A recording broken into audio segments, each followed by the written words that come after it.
All right.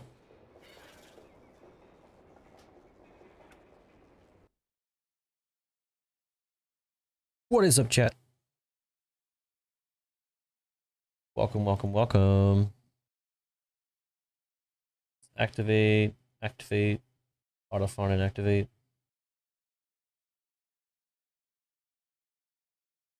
It works.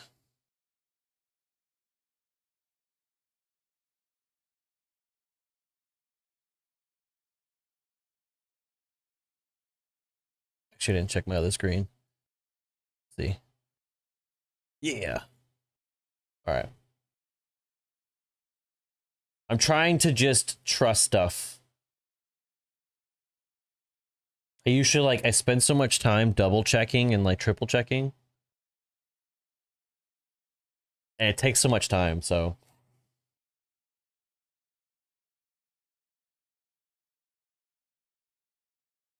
Edit. It failed the first time, so I had to do it like the difficult way. Delete forever. I understand, delete forever. I wonder if that pisses off YouTube whenever you do that. You like create something and then you don't even use it. All right, there we go. You guys actually showed up big time for the last YouTube stream on mobile, which was a little bit like I wasn't ready for that like at all. Oh, let me channel. I gotta change my thumbnail. Let's see. Let's just grab it from my other video right here.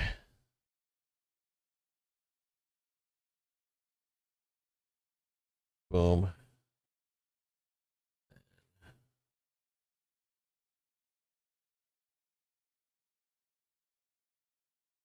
No restrictions.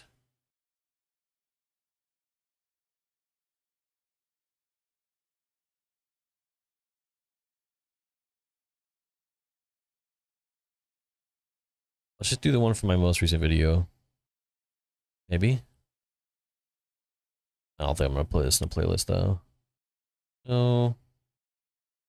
Oh geez, can I copy the tags? So does that help at all? Copy. How important is this? I don't feel like it is. Save.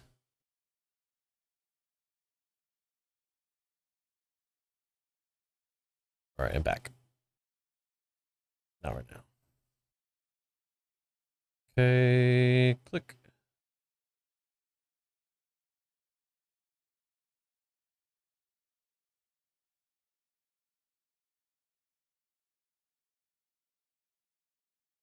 Why does YouTube make things so tough? So I just need things to be easy peasy. Please and thank you. No content altered.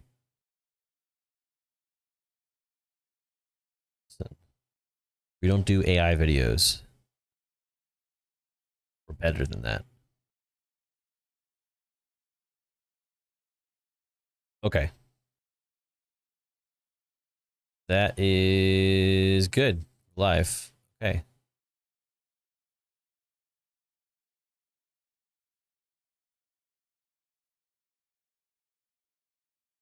Should I go ahead and change to just... Can I change it? Gaming. World of Warcraft. Does it matter? And gotta change this one too. I was thinking just put it as entertainment. I've heard like YouTube for gaming is like not where it's at. It's not really like a just chatting category, I guess is the issue.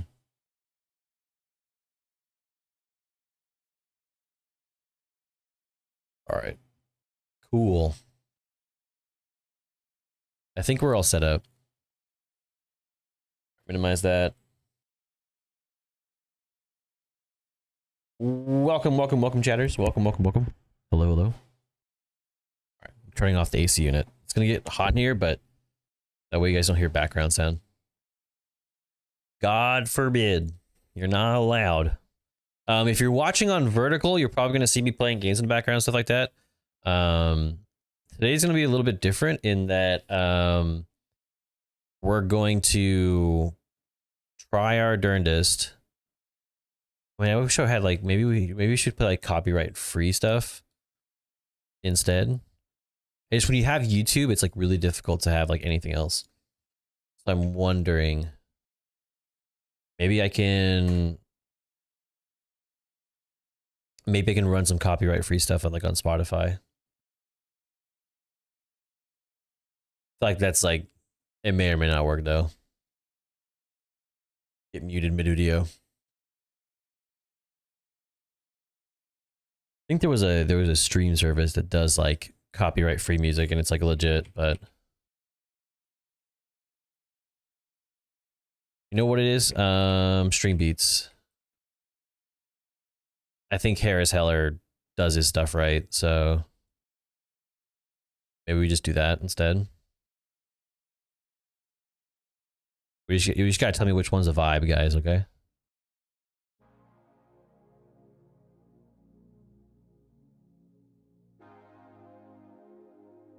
This seems like it. Seems like the vibe. All right, now we know if we get banned, it's all a ruse. All right, cool. That's better. All right. Welcome everyone to the stream. We started a little bit late today, but I did some mythics today. I've been slowly but surely like doing mythics at my own pace. I really could have pushed 3K rating first of the season and done fine, but I just really had no interest. I probably will try to get it at some point, but I'm just doing like every day I go in. I don't even care about gear that I get. It doesn't really matter. Like, I never get gear anyways.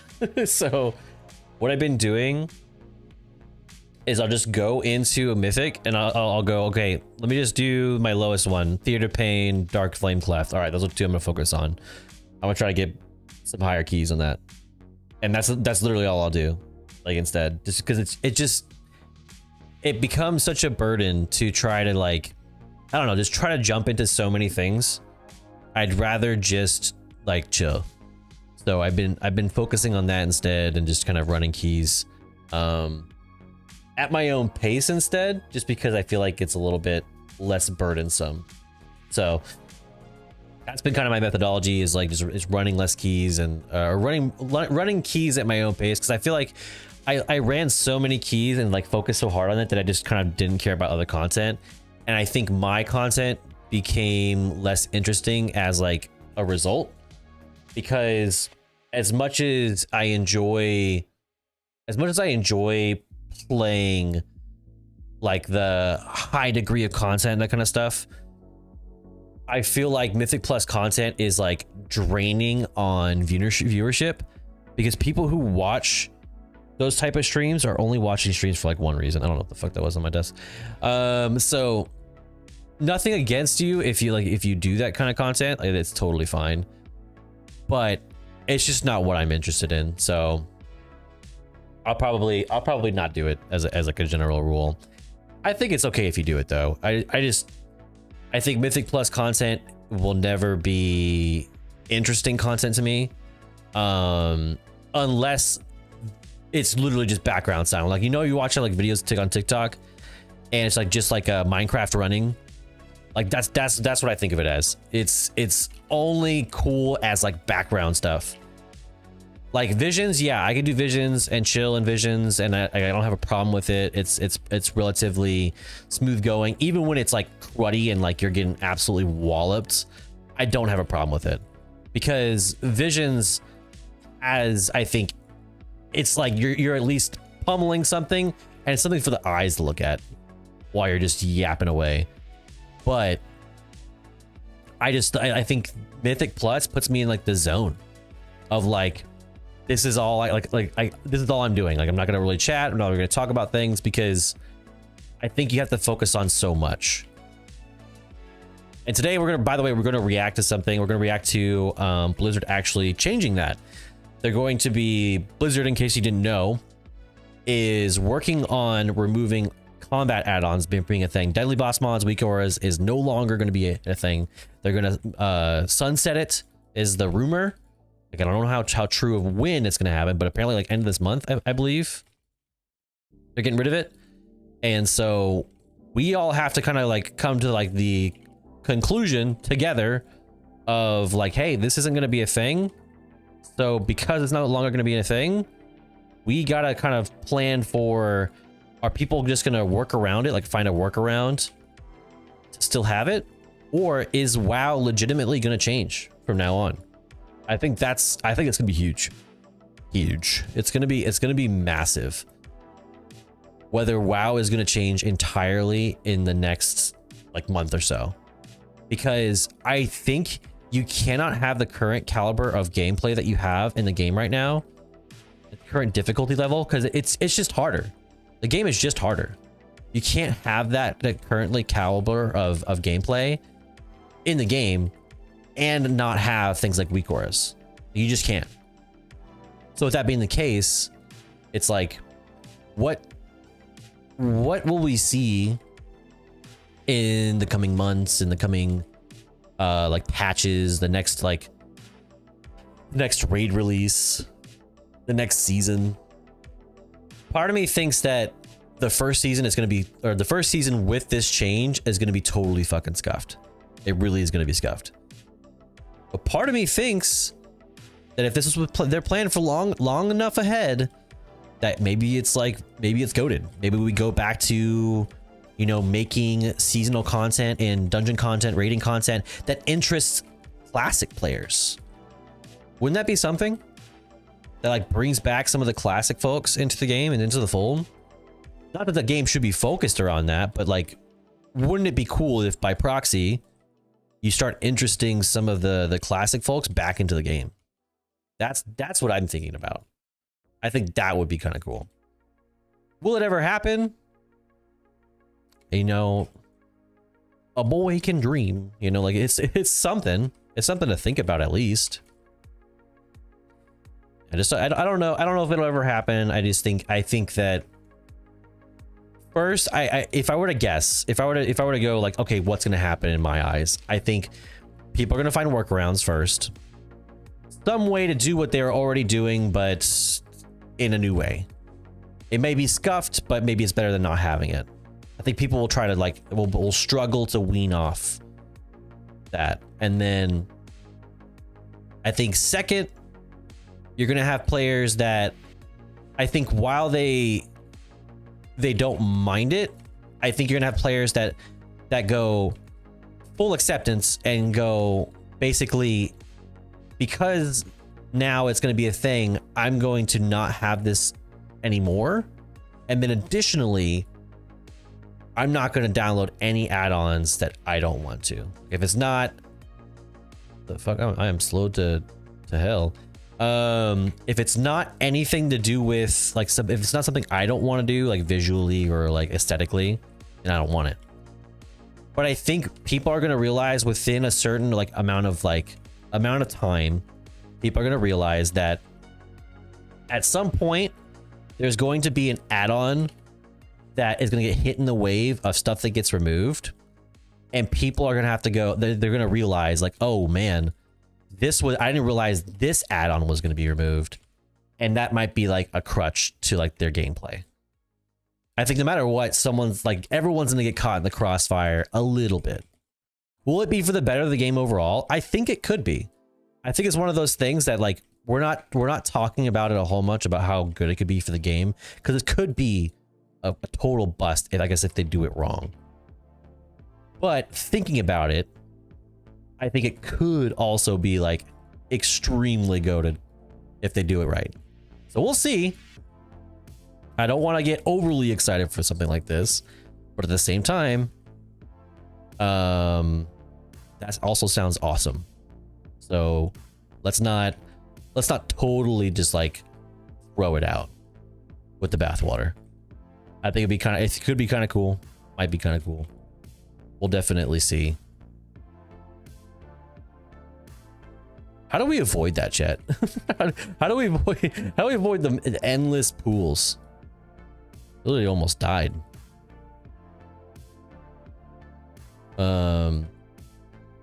So combat add-ons soon to be removed. I think I don't know about how the season goes or when the season ends. I imagine the season's still got some time with it. Imagine the season's not like totally done, like we're already cooked, you know. But I think they've given players enough time. Like I was talking about just a second ago that I'm not in any rush to complete and get my like 3K rating, etc. Keystone Legend or whatever. But I think they've given players enough time to get it if they wanted it. I say that and then it's like maybe I'll be scuffed. I think I could get 3K rating before too long. So I'm not super duper worried. But I think that'll be like the closest nearest thing. It is already hot in here. I thought I had time.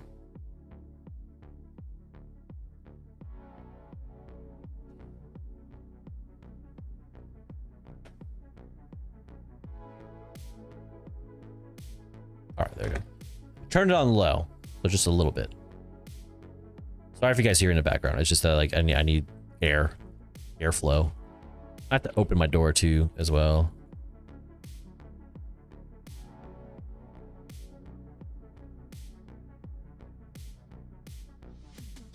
This is the other one I can't stand because he launches you. It seems like there's no way to avoid it. It seems like it just happens. And then it takes away, like it chunks your sanity. So it's like you just like make sure you have full sanity before you start, I guess. Oh, there's another tentacle. Yeah, so we're gonna react to video talking about the add-ons a bit, and then I have lots of opinions to say about that. And then we have we're gonna play more of the Alien Tavern. That's a fun little sim game. And then we did our mythics for today, so our mythics are done, but that's okay. Sluggish potion. Oh my gosh. Spicy potion. You breathe fire. All right, I think we're good. Let's go. Maybe if I walk away from him. No, it's just there's no avoiding it, I don't think. I think it's just a thing. Like I walked away from him, but it happened again once he got near me, so I don't think it matters. I think you just gotta DPS your heart out and then hope for the best, you know? It'd be nice if there's like a way to recoup it, like with your next attack. Say if you charge him in time or hit him in time. That'd be kind of cool. It seems like you just take 300 to 450 sanity damage and then you recover some of it at the end of the fight. So that is what it is. It actually has been a hot minute since I've done just chatting for my YouTube desktop folks and my Twitch folks. It's been a minute since I've done just chatting and then just this part. Usually I just jump straight into gaming. I used to do just chatting. I miss it. I just I don't know. Like, I guess I was spending a lot of time when I was doing just chatting. This isn't content that I put out there. I don't do React content much anymore, and it's not that it's not for me. It's just that like React slop and in that degree, like what I was doing before. I don't know. It's hard to get into that space without already having something to do with it. So I guess that was my problem. It's like already, like you already have to kind of be in that space, I guess, for it. So wasn't really a fan. I think I could try at some point, but then again, I might not. So we'll see. I think it's good. This part is good though, for like catching up. It's good to catch up with folks, hear from folks. Yes, exit division. Hell not learned. Thank you. By the way, join the Discord if you haven't already. In the Discord, we have a section of forum where you can post stuff about WoW or stuff you want me to react to on stream. It's a forum, so like you see it like thumbnails, like little squares. It's super easy to read. And if you post stuff there, we can react to it on stream, talk about it, chat about it. So if you ever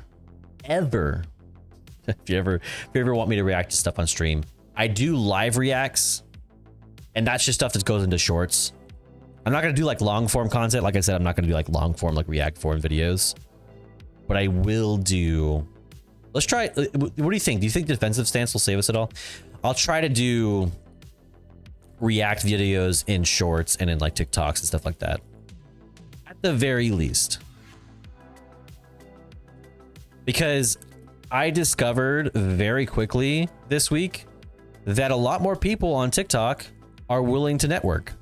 I found quite a few people out there who are like, hey, like I'm a TikTok creator, and like if you reach out to them, be like, hey, you want to like just do something with WoW and just chat about stuff, most people are pretty responsive.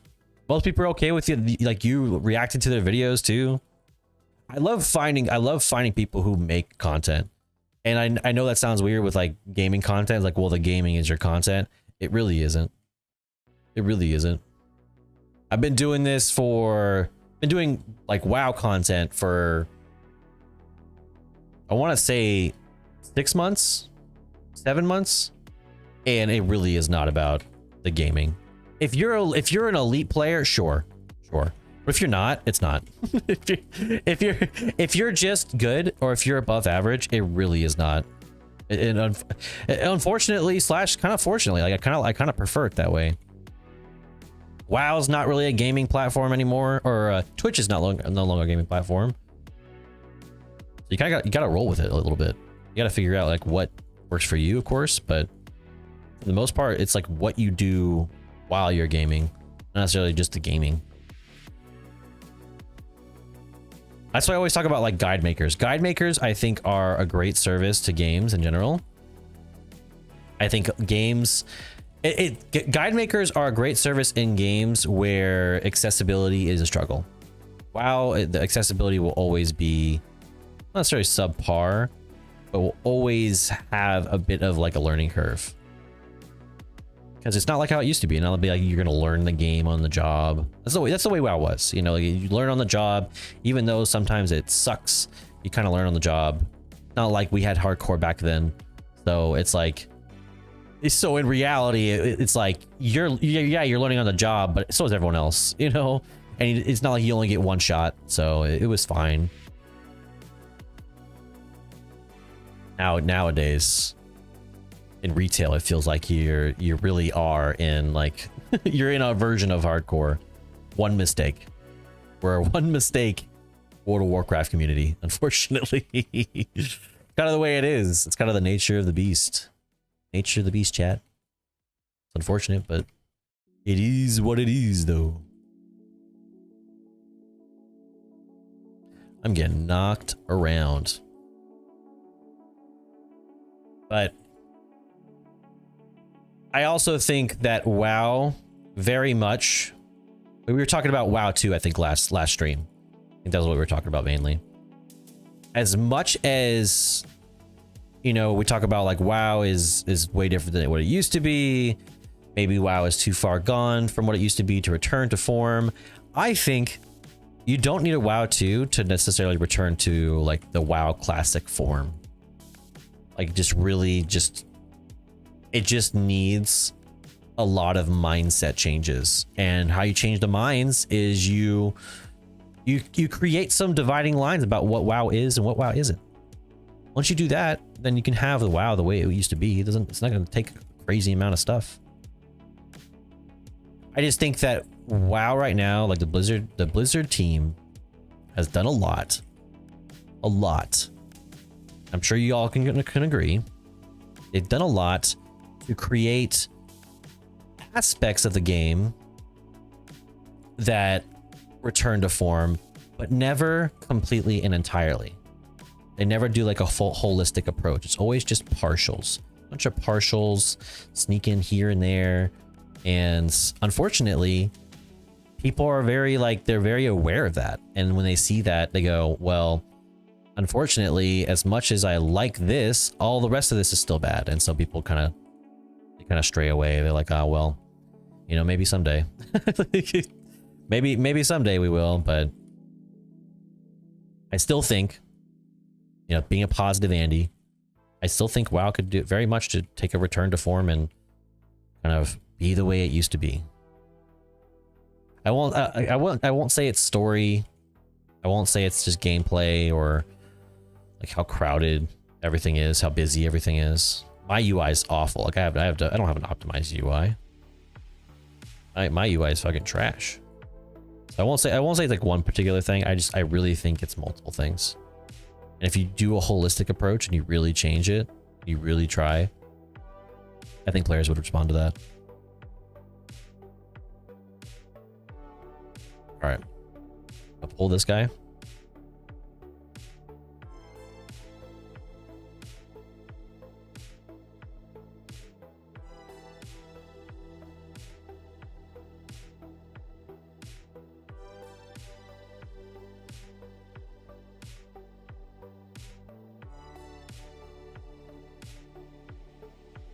See, like, how do I avoid that? I get slowed and then I can't move. At least I only got hit once that time, but damn. Mega unfortunate.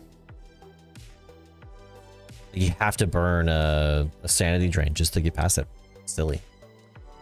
Ain't that being a silly goose? Welcome, by the way, everybody, TikTok viewers, etc. I hit yes on a button, and that's probably why a lot of you are here.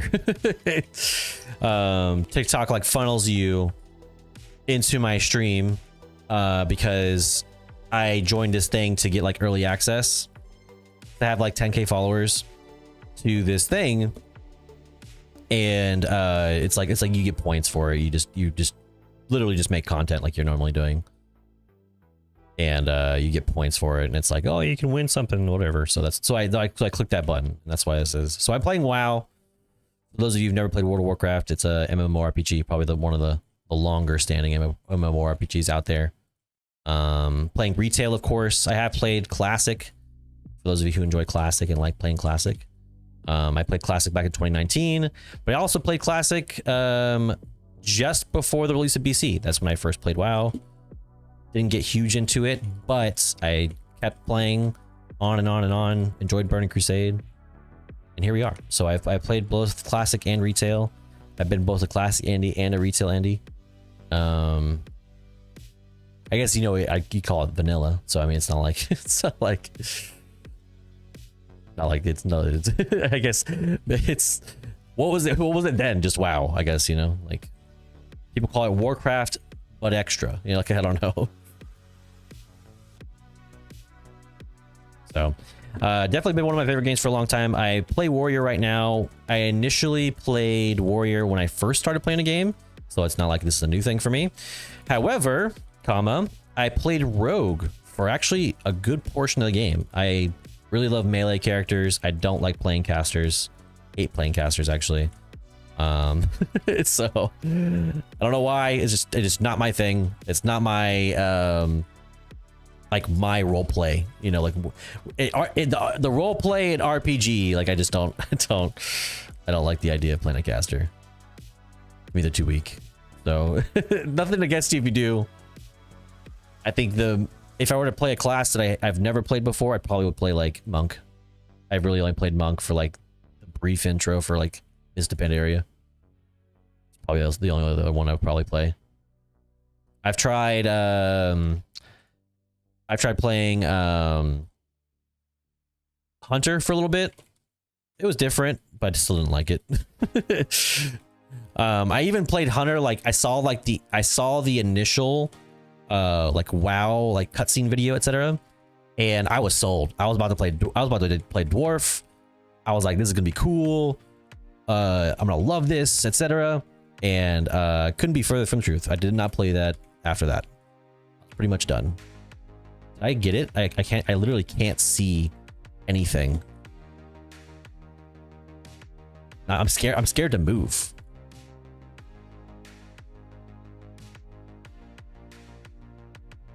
What the hell? That was scary. I almost died there. That's the worst part, right? We're doing 8 mask runs, so it's a little bit, everything's a little bit intense for no reason. it's a lot. Yeah, I played WoW for a long time. I mean, Slash played this character is 14 days total, so it's not a whole lot, but look, some of my original characters, I'm sure it's much more.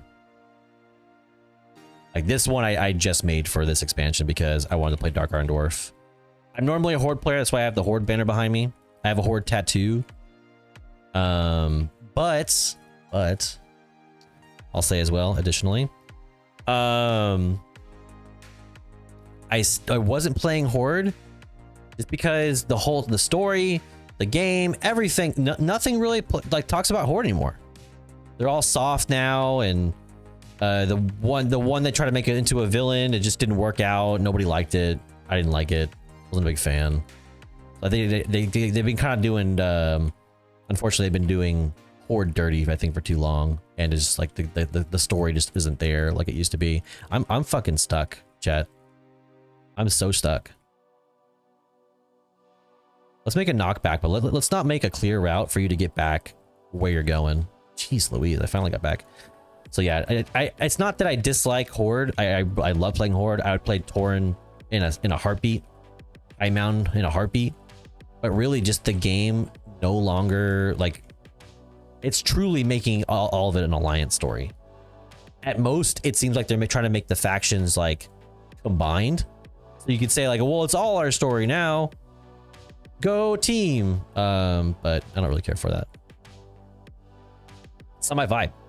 I like it when Horde and Alliance were like enemies, and not just enemies, but like they had like different goals, different aims. Now they're just kind of doing the same thing.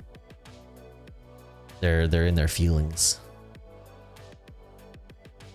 Feelings, ew, gross. I don't think there's a problem with it. I mean, like there's even when you played Horde, like I think everyone knew that. Like Horde wasn't bad guys necessarily. They do some bad shit, but Alliance does some bad shit too.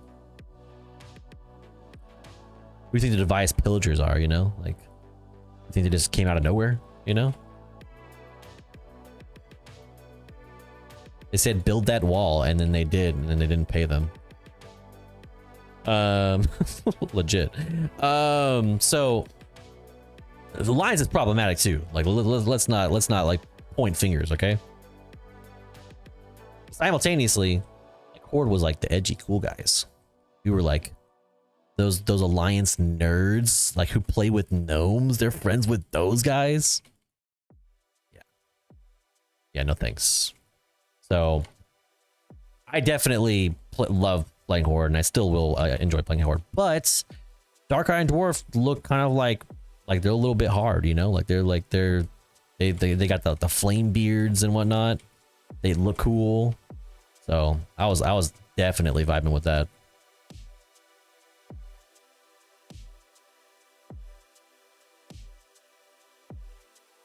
So I think I'll play Dark Iron Dwarf until the story gets interesting for Horde again, and then I'll probably pick up a Horde Warrior. What drama? The drama today is gonna be the removing of add-ons drama. Removing of add-ons drama. It's gonna be gone. They're gonna be gone. I really haven't watched the video yet. I've held off on watching the video just because I don't want to spoil it. But it's dumb because they don't have a replacement. I 100% agree, and I think that's where the problem arises. I think that right now, unless you do some sort of soft release, if you just like cold turkey it, like no more combat add-ons, no more weak auras, no more deadly boss mods, what are people gonna do? It's like, say you're super close to getting like 3K rating or something like that, and then you say that person can't get 3K rating now.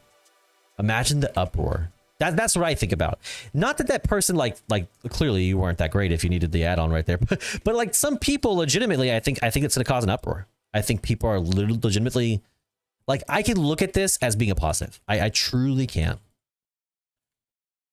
But released in a terrible way, I think it'll be a negative. It'll be a net negative, or at least in people's eyes, for a hot minute.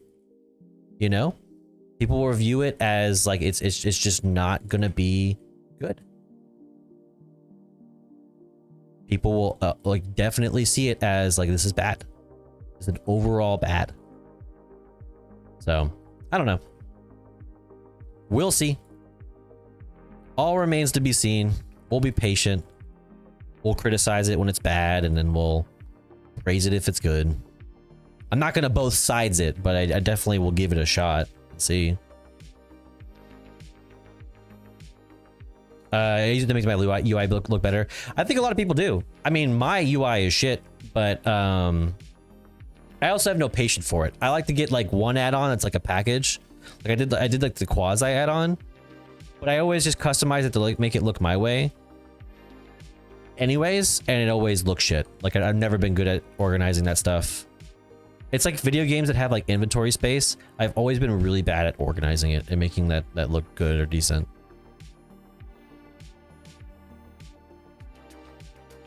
So I think there's a version of this where it gets released well. I just doubt it. Like you could say, oh, like Blizzard is 5-heading this, like they plan this. They're gonna do it right. I don't know, chat. I don't know, chat. So I want to have faith. But you gotta have faith, the faith. Is it coming this Wednesday? I don't know the exact date. I think the video we're gonna watch today, I think it's gonna have a little bit more details. That's why I wanted to watch it today, because I was like, I'll hold off so we can do a quick react, see what it's about, see what people are saying, and then kind of go from there. Let's see. They will make the skills in N+ visible. Yeah, I mean, like, they definitely did better with Undermine and making things visible. I think a lot of people were saying like, hey, like, I'm able to do this without add-ons. I think that's what matters the most, right? Like, you're able to complete the content without add-ons in place. And I could say that too. Like, I kind of knew what was going on for the most part without too much research, etc., etc. But at a certain point, even that's not great. You know, it's still not great, because a lot of this stuff, you'll get assignments on the spot. Like, you can't just choose somebody, pick somebody, and like that person has the assignment, and then so you don't have to worry about it popping up. A lot of times what happens is you get the assignment on the spot, and if you get overwhelmed easy by visuals, then you're like, oh man, I don't know what to do, and you get confused. People get confused easy. We're all old now, you know?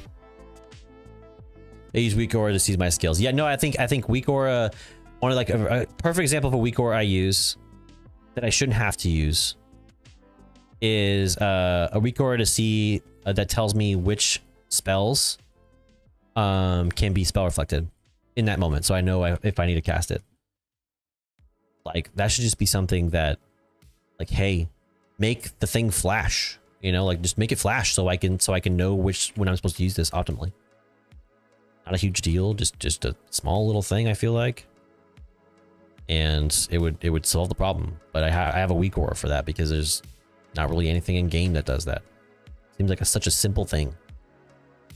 In a lot of ways, I feel like WoW uses this stuff as crushes too, where it's just like, well, there's a weak aura, so now it doesn't exist. It's like will they once they take away combat add-ons, are they gonna go, well, we'll see what people are complaining about the most, and those are the stuff we add. Like, are they gonna be reactive to it, or are they already prepping the add-ons, you know, in that are gonna be in place?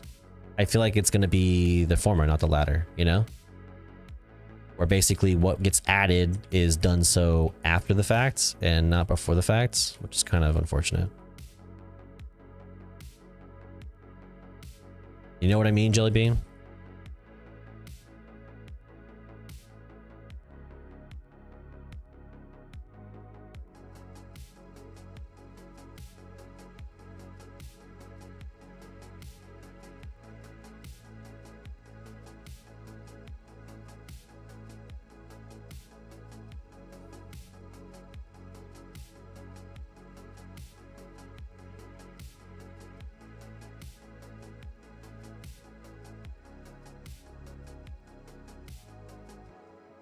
I just insta-gived me. Let's step up the game, then fix it. Great way to lose numbers. I mean, true. I mean, I think in all honesty, I think that's a poor way to do things. I think you, instead of cold turkeying, what you should do is you go, all right, let's let off the gas a little bit on difficulty. All right, and then now we pull a little bit off the add-ons. You know, kind of slowly pull those things off. Pulling out the biggest add-on first, that's rough, chat. That's rough, chat. In my eyes, that's not tough, that's rough. You know what I mean? All right. Let's pull up the video.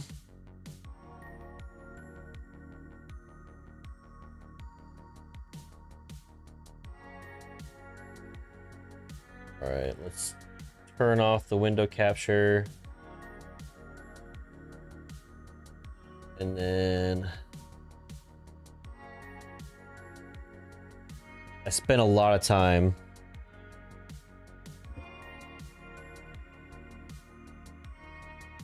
making this a certain way, and now I'm gonna change it in the moment, so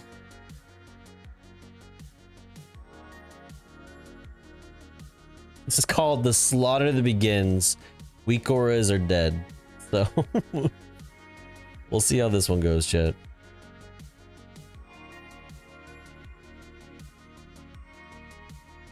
Let me see if let me see where Bellular is. All right, let me put him a little bit more centered.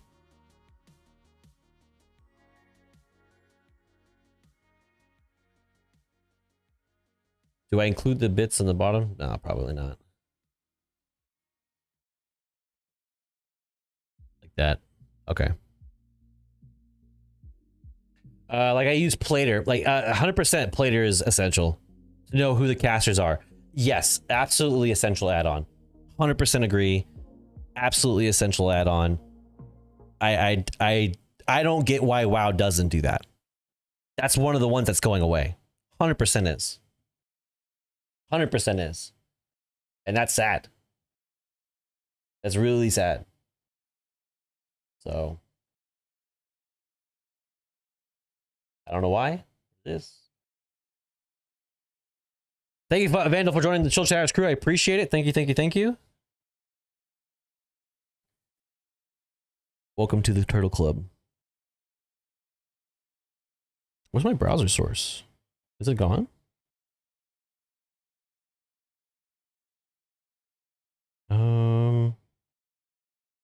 BTS, Stream Track, Rioscene.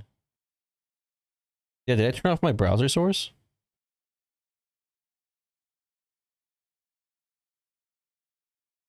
This is Milltown. Yeah. I'm just here I turned it off. with me block. There it is. A rope. And another rope over here. I'm not a dictionary to remember each cast. I'm just here with me block. A rope. It's funny. And another rope over here. I'm tying up me trampoline. All right, there it goes. Not a dictionary to remember each caster name in H dungeons. Yeah, truly. So I'm using Plater to see casters in 15-pack pool. Yeah, 100%. Especially because it's so essential, especially in higher keys, that you not only do your interrupts, but you do, on top of that, you have to do your big AoE stun. And then for warrior specifically, you also have to do like a single target stun. Like there's so many stuns that you have to do in it that it's just like how are you expecting people to survive? You know? How do you expect people to do this, you know? It's too much.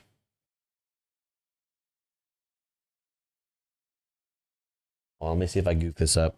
I kind of made this, how do I zoom this in? It's so small. That's what she said.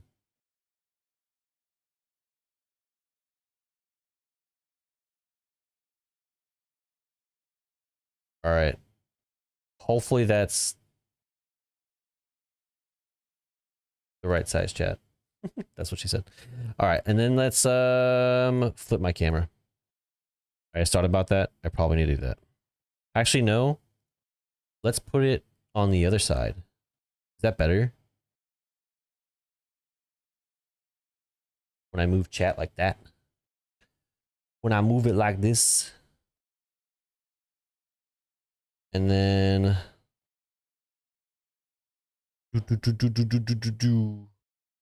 where's my, let's copy this one and then put it over here. Paste reference. All right,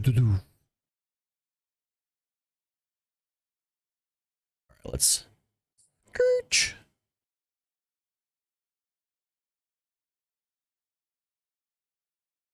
All right, cool.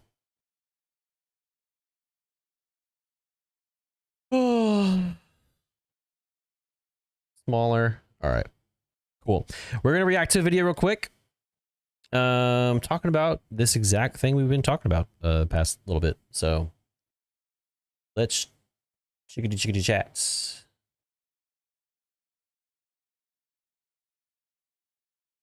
What is this window capture?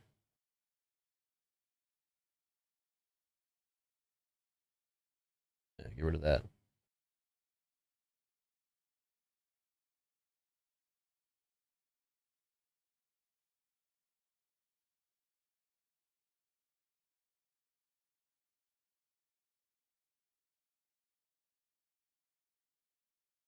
Yeah, let's do that way. Oh wait, no, I just turned that on. I can't take that off.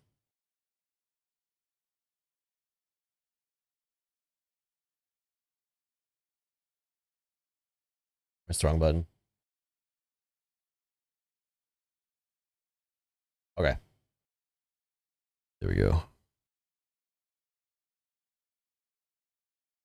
Is it this reset? I thought it was later this month, but let's see. All right. So Bellular has made a video talking about basically the combat add-ons issue and whether we should be worried. So without further ado, let's take a look at this and see how worried we should be. World of Warcraft game director Ian Hazzikostas didn't say it outright, but he did imply it. The add-on slaughter begins at midnight. In 2026, your favorite combat add-ons will be executed. I know that sounds like a lot, but here's what happened. PC Gamer's Heather Newman got to grill him on add-ons and what Blizzard's plan is. This is the same reporter who got Ian to admit that patch 11.1.5 was a bit of a nightmare. Naturally then, he let... I gotta say, I don't know if I'm a big fan of this like level of communication where it's you're getting communications from so many different spots that it's really hard to follow. Can I just have it in like the Blizzard like launcher? Like it's really hard to find all the information proper, and it's like you have to go everywhere just to find out what the hell is going on. Slip a lot more than they're ready to announce, and what he managed not to say is almost even more telling. So strap in. This one's pretty big. And I'm also going to do something. I'm going to cast a blessing of protection on you.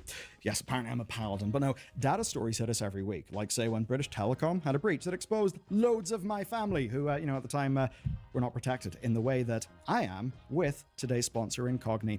They've just got even better, and yes, I now also have the family plan. Their core service already scrubs your data from more than 250 broker sites, and it keeps your data down with continuous suppression. I just make another email, and then that one that's become like too much filled with spam, I just don't use it anymore. Sweet. Even better, the new unlimited plan adds custom removal. It's just so if you spot easier. Your details online anywhere, right? Paste the URL into your Incogni dashboard, and their privacy team will file a legal takedown. They'll actually go and do it. And in about 45 days, you'll find that page is gone. Now, there's no limit in submission, so you can just keep feeding links until your search results are spotless, and there are not things that just mess up your peace of mind and would allow people to know things about you that they shouldn't. Basically, I kind of see this as like routine maintenance for my digital life, or, being a big Warcraft nerd, it's a bit like blessing of protection from a paladin. So, if you want the same peace of mind, head to incogni.com/BattleYourWarcraft. You'll get 60% We'll put it on off 1.25 speed. unlimited We'll plan. see if it's Get yourself a clean slate. reasonable. He said they aren't touching combat add-ons in patch 11.1.7. They're not touching them in 11.2 either. In corporate speak, that means we, have to do a bit of deduction, meaning that they're doing it afterwards. And that means they're doing it in midnight, which is the next big thing. And if that seems soon to you, think about the last few months. So it's not happening till midnight. So we've got a hot minute. No one saw the player housing news coming, but it's been in the works for years. We didn't expect the cooldown manager. The one-button assistant took us all by surprise. So here's the thing. If we expect the unexpected, we should expect Blizzard to move fast. Blisteringly fast. Perhaps, moving faster. What's up, Artilia? And we should expect it on everything that they talk about. And my God, Ian talked about a lot here. They are clearly further than they are letting on. This is coming close. Here's what matters most then. He told us which add-ons are marked for death. It is combat add-ons only. That means quest helpers will survive. Gathering add-ons. That being said, how much do we need? Like combat add-on wise, DBM, bigwigs maybe. Like Plater, yes, is a combat add-on. But it's also just like a visual thing, like the visual plates on WoW. It's sad. I guess it's sad when it's being removed because Plater to me feels more than just a combat add-on, even though I guess it is primarily that, because it is so useful to have just visually, which is kind of what they said they're not going to touch. They're not going to touch things that affect the visibility. So will survive. RP add-ons, UI customization, all of those will survive. Now, by calling it slaughter, maybe we're exaggerating slightly. He said they're not out just to smash add-ons purely because they're add-ons. Instead, they want to fix problems, and they want to do so with as little collateral damage as is possible.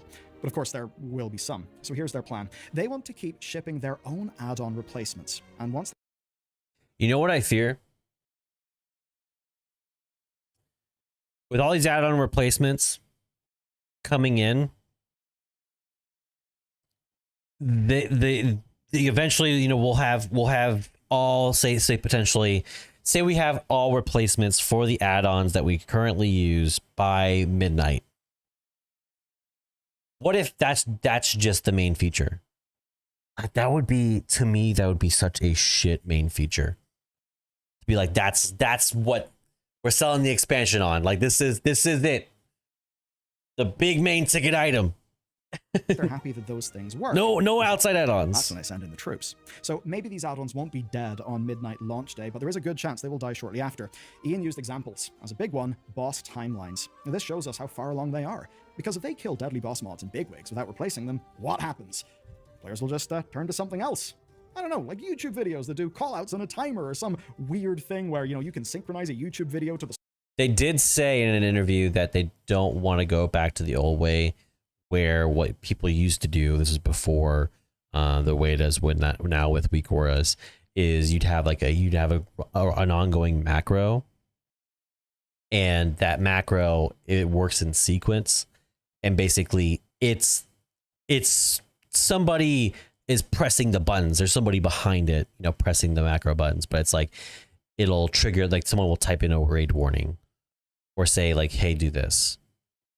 The problem with those is that if there's any mess ups, then it doesn't work because it can't prepare for like any contingencies. It just simply does a rotation. So as long as things remain predictable, then maybe it's fine to go back to that. But simultaneously, WoW has been doing things like, oh, by the way, you're doing this soak while you're doing this this DPS check, while you're doing avoiding this ring, while you're doing like avoiding this conal. Like there's so much going on at once. Timer. Things like that would be awful. Blizzard clearly doesn't want that, and you can actually tell they've thought this through, and they have a kind of smart solution. Before they kill what they're planning, they'll have official boss mods in the game. Yes, official Blizzard boss mods. And also an official Blizzard damage meter. And Ian actually let slip some concrete details. Here's what they're planning then. Removing combat log access. Getting rid of aura hooks. And killing combat log access. I've said it before, if you are worried about details and like not knowing information that you need to know, learn how to parse your talent trees by using the search system. What they need to do is remove Raider IO so people invite you to keys. Yeah, you don't know. I worry though, if we remove Raider IO, people will go back to needing to have the achievement before you can get into a group. That's the way it used to be. The moment they had achievements, you'd have to have the achievement before you can get into it. So you'd have to do like a run or like you get invited and then and then you'd be able to get invited to like pugs. Of how they function. It'll kill damage meters as well. That's because that's how those things check for spell casts and damage events. Take getting rid of aura hooks. Well, that means that add-ons can't read your buffs and your debuffs. Invited to a plus 14. One example. I think the big problem, is like there's gaps in availability. Like trying to do a +7 is easy, but like doing an 8 or a 9, oh my god, it's so miserable. It'll gut most weak auras as well. That's everything impacted, from your class auras to your party cooldown trackers. That's a lot, and if it was all to happen at once, there would be real implications. Things like, say, you having no interrupt tracking. Yes, no interrupt tracking. If Blizzard doesn't replace it with an official solution, then you'll just have to call your kicks manually using voice, or organize them, right, with your teammates ahead of time. I will say something that I would be excited, like say removing add-ons for, is for kicks, because right now, people kick the moment it comes up, like 0.1 seconds into the cast. Like, listen, I come from early WoW PvP. You wait till the end of the cast. This is basic knowledge, and it's so frustrating because you're holding it, and then by the time you even move your mouse over to click, someone's already pressed it, and you're like, whatever. But there's some good news, though. Ian said that if something needs to be tracked, they will make it part of WoW's default UI. As an example, he called out tank swaps by name. There are going to be new and obvious cues of when you should do a tank swap. That means that instead of having DBM scream at you once the right number of stacks ticks up, there'll be something in WoW to do it naturally. That's actually kind of good news in a way, I think, because it is a bit arcane and bizarre. I think that right now there's just too many things that can be non-lethal that cause lasting effects. So it's hard to parse what are like the lethal effects that you can't have on you, say for tank swaps, versus things that are just like damage that your healer is just supposed to heal. You just have to like count a stack of something that by default is placed over in Narnia at the top right of your screen. There's some even better news as well. Instead of letting you track things like interrupts, Blizzard might actually go the other way. They might change the dungeons so they need fewer interrupts, fewer stops, so that essentially you don't miss not having that functionality because you no longer need it. I think it's fair to say that the ongoing arms race has led to World of Warcraft being, God, just absolutely full of bing, bing, wahoo and things to track that. I think if you look like down the road of what this means, like the simplifying and getting rid of this, is that at a certain point you get a certain point where classes start to regain their identity because they don't have to have everything. You reduce the number of interrupts. Well, why does everyone have 3-4 interrupts? Why don't we just make it to where classes only have 1? And then it's like, all right, now that we're condensing, we're doing more with less. They can use those interrupts more often, but they only have 1. But why does everyone need 1? Maybe honestly, your melee should have an interrupt for your spellcasters. Your spellcasters should have like a reflect. Your spellcasters should be able to maybe have a form of like stalling, say for melee who have big casts that are uninterruptible by melee persons. But why does everyone have to have everything that everybody else has? Like let's kind of resume that we can have unique classes that have a unique thing. Let's have a reason to invite a certain class besides, like, I'm in a lucky space. I play warrior, and so half the time the highest like the tanks really, which are huge importance, want my buff. So I almost always get invited by demon hunters.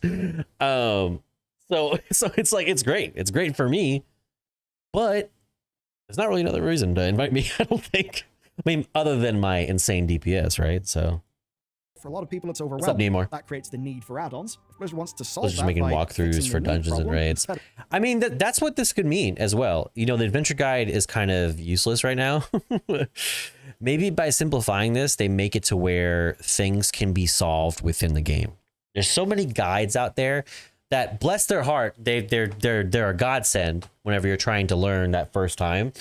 But man, does it suck. It sucks that you have to go to so many sources just to learn what you're doing. Just to figure out what you're doing.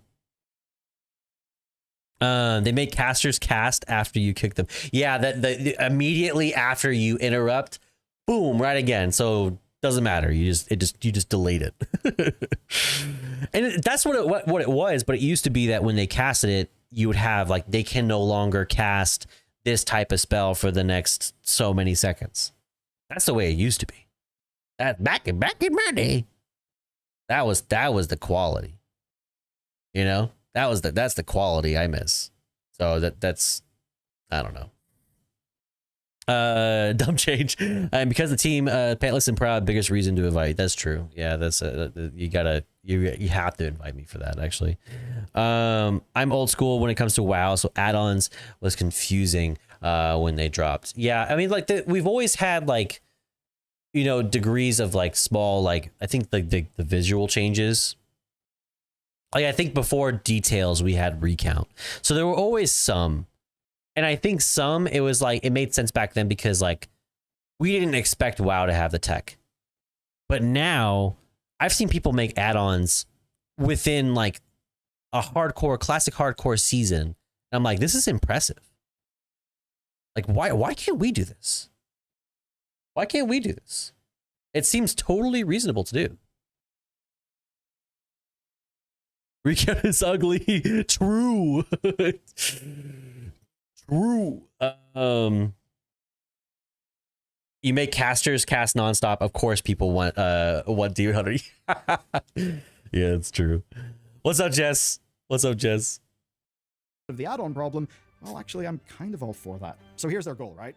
If the add-on slaughter makes the game harder, they will then make it easier at the same time to compensate so there's balance, and the same goes for raids. As an example, that means less swirlies. Random swirlies. They're just there to change the signal to noise ratio, I guess. For those of you who don't know, the reason why swirlies exist is actually insane. The reason why swirlies exist and why they're so prevalent in the game right now is because removing real estate, basically areas that you can stand in the game, is the only way for WoW to increase the difficulty that can't be solved with weak auras, because you have to react to it, and you have to move your character. Like it's an active choice you have to make on the spot, and you don't know where it's going to appear. You can't go, okay, well, the weak aura tells me to stand here, or this thing tells me to stand here. At least as far as I know. But that's why they're so prevalent nowadays. So their first solution to this was, let's make it to where the rings are more visible. Let's make an outline to the rings. Not like, hey, are we heading down the wrong path? Like that was the second or third solution. The same will go for other things, like say you having more time to react to mechanics, so you don't feel like you need highly granular customized boss timers. It'll mean simpler things to organize as a group, because now you'll actually have to do the thing yourself instead of have an add-on tell you what to do. And I'd say if you're a caster, that's going to be music to your ear. I think what I missed the most about Classic and the way that like raids were organized, it was organized in a way that like everyone has a job and you have to do your job right. Sometimes you need 10 people to do their job right in a certain way, and then 5 people to do their job right in a different other way. Tanks to do their job right in a certain way. Maybe it's like CCing, maybe it's casting and just unloading DPS, but everyone had assignments. It seemed like we reduced the obligatory assignments and we went, instead, let's give everybody different challenges that they're facing all at the same time, but you have to keep up your main role, which is DPS, healing, or tanking. Let's give everyone extra challenges, and there's just so much going on. It'll mean less interrupting yourself as you have to step out of swirlies and nonsense and stuff that I think has, well, pretty convincingly made World of Warcraft a less fun game experience. So many lines. That thing on being a caster really hit me. Just the existence of swirlies. Don't stand in the fire. Stand in the fire, DPS higher. That now I'm basically melee only. And if we're to think about when you should do such a large change, there's one obvious point in time, an expansion launch, because that is the resetting of the board. Otherwise, if they did it, say, halfway through an expansion, then they'd have to design Midnight's dungeons twice. First at launch, and then again after they have done all of the changes. I mean, they did it between Season 3 and Season 4 Dragonflight. They changed how Mythic Plus works. So, I mean, I don't see why they couldn't make a large change like this if they were ambitious enough. I just don't think they have, I don't know if they have the huevos to do it. Like, will they, won't they? You know, like, it's we'll see. Changes that Ian has talked about. Now, there's one thing you may be real worried about, and that's, say, Warcraft logs and your ability to just look at your performance after the fact. Good news, because even with combat log access gone, logging tools will survive. If you're wondering why, it's because they read logs that are written to file after the fight. Now, that doesn't mean the Blizzard couldn't just kill logging entirely. They absolutely could, but if they're only doing this via the hooks that Ian described, then your Warcraft log stuff is fine and going to be safe. I would actually put money in Warcraft logs being safe, especially since Ian... I'll say this, if you remove a way to track that entirely, if Blizzard does remove that, I think you make the game better. Not for efficiency, not for defining metas, not for maximizing DPS, but I think you make the community better.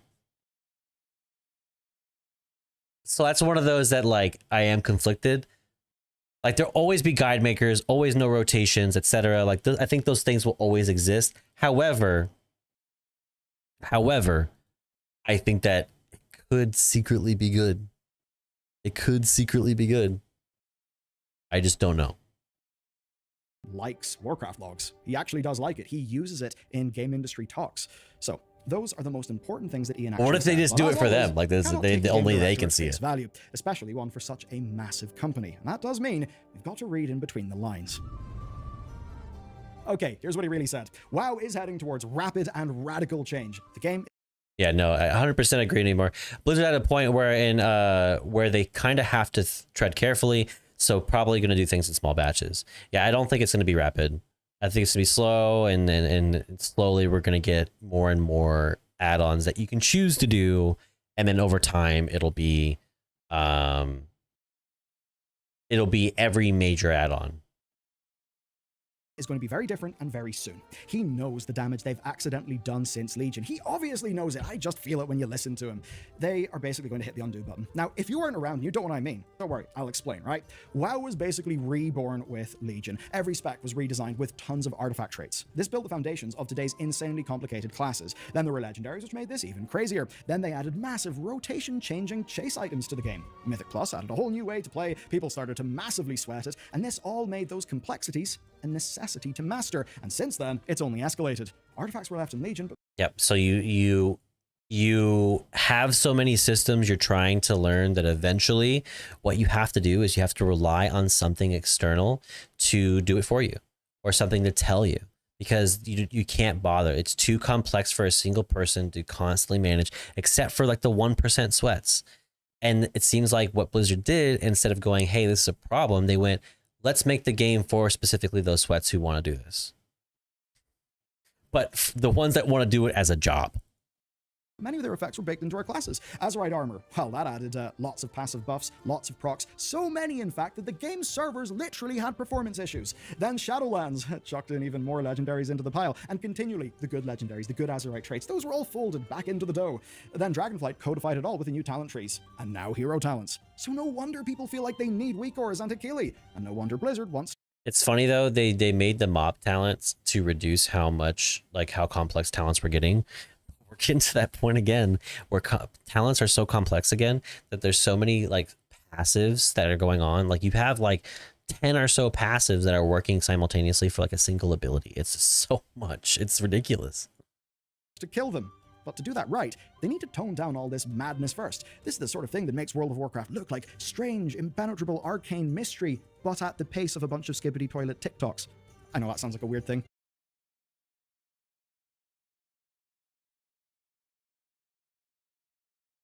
Don't do that ever again, Cellular. Don't you fucking ever do that shit again. It's not a natural thing for me to say, but that's the strange thing about WoW. Its theory crafting is turbo nerd. Its second-to-second gameplay is absurdly super fast ADHD. It's mad. And we see the impact of this arms race on our bosses. WoW bosses have got more... Just look at this, all right? Their UI is not bad. It's quite minimalist. It doesn't look bad at all. Can anybody point out the problem with this? There's one problem specifically. One problem specifically that I have with this. I wonder if anyone can point it out.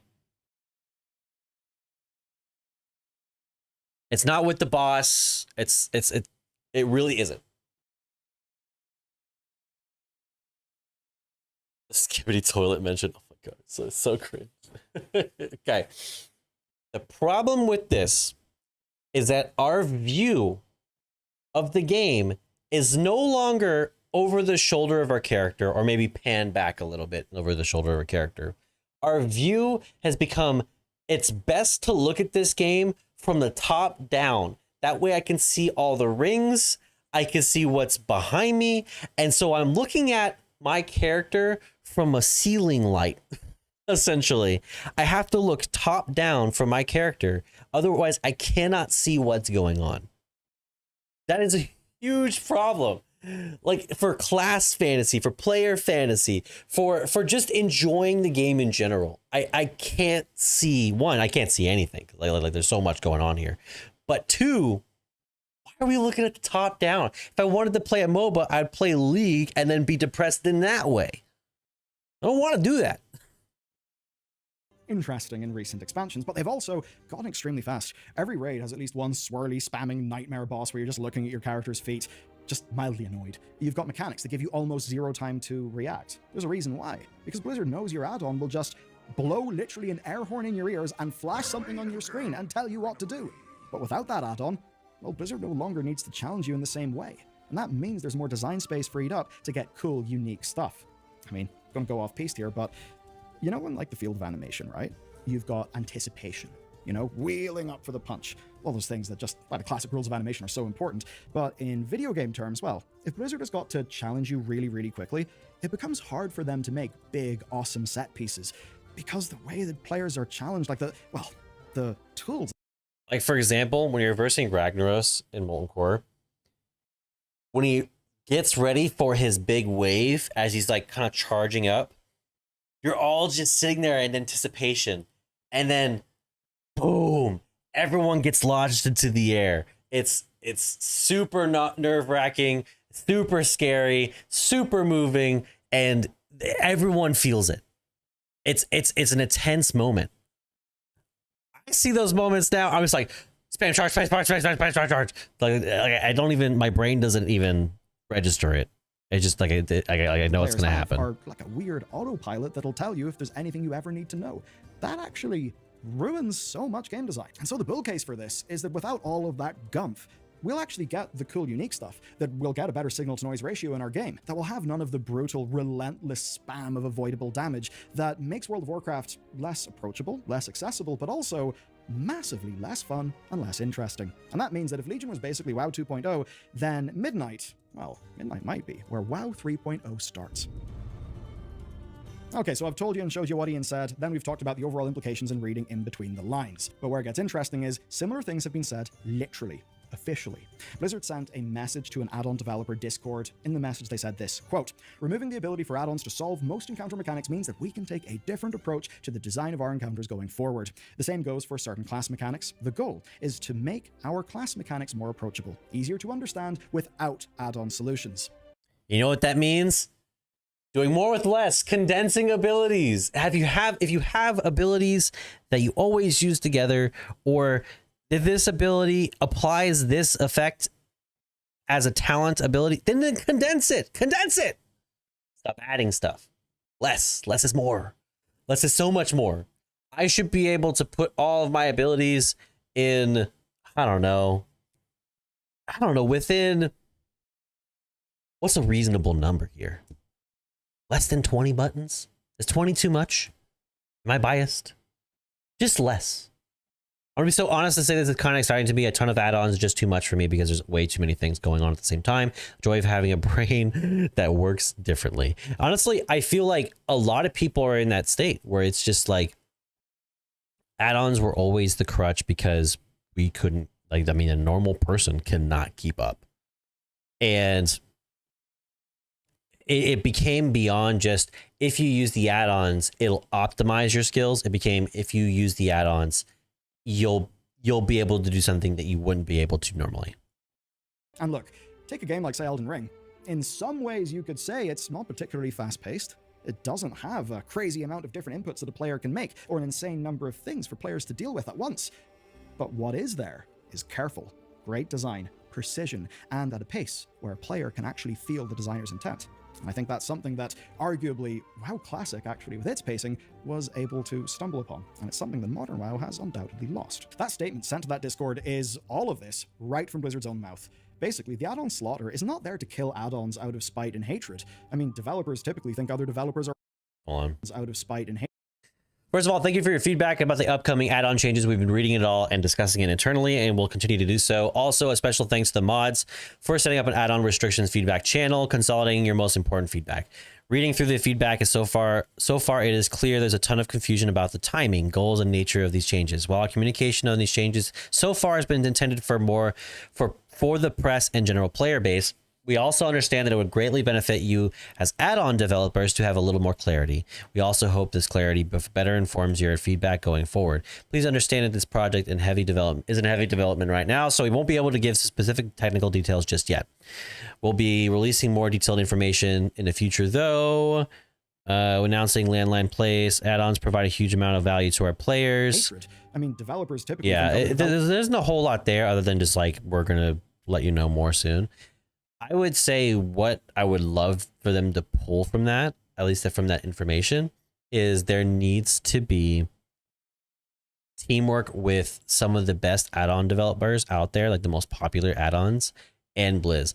Honestly, I think it'd be best if Blizz just hires those people outright, and then they work together. Like, just don't ground up, just integrate it in a way. Integrate it in the way they want, but with the people who've made the add-ons that people are using. You know, of course, if they don't like the horns and the craziness, like, they don't have to have that in their version of DBM, But you can use those same people who do that to be part of the add-on team that is developing those things. Just my opinion. Developers are awesome. Add-on devs are awesome, right? Developers, developers, developers. Play the Steve Ballmer meme. Anyway, they're doing this because Blizzard is finally fixing what we've been complaining about for years, that add-ons play the game for us, and that makes it less fun. And it seems this... Now a single button rotation will play the game for you. Blizzard Solutions 2025. Starting with Midnight, right? Where WoW's dungeons, raids, and classes might look way different. Now, you think I'm exaggerating? Think about the last time we saw big class changes in WoW. It was patch 11.1. There were none whatsoever in the last 0.5 patch, and there are none in the upcoming 0.7 patch either.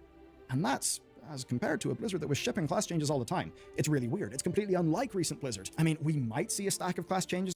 Let's see.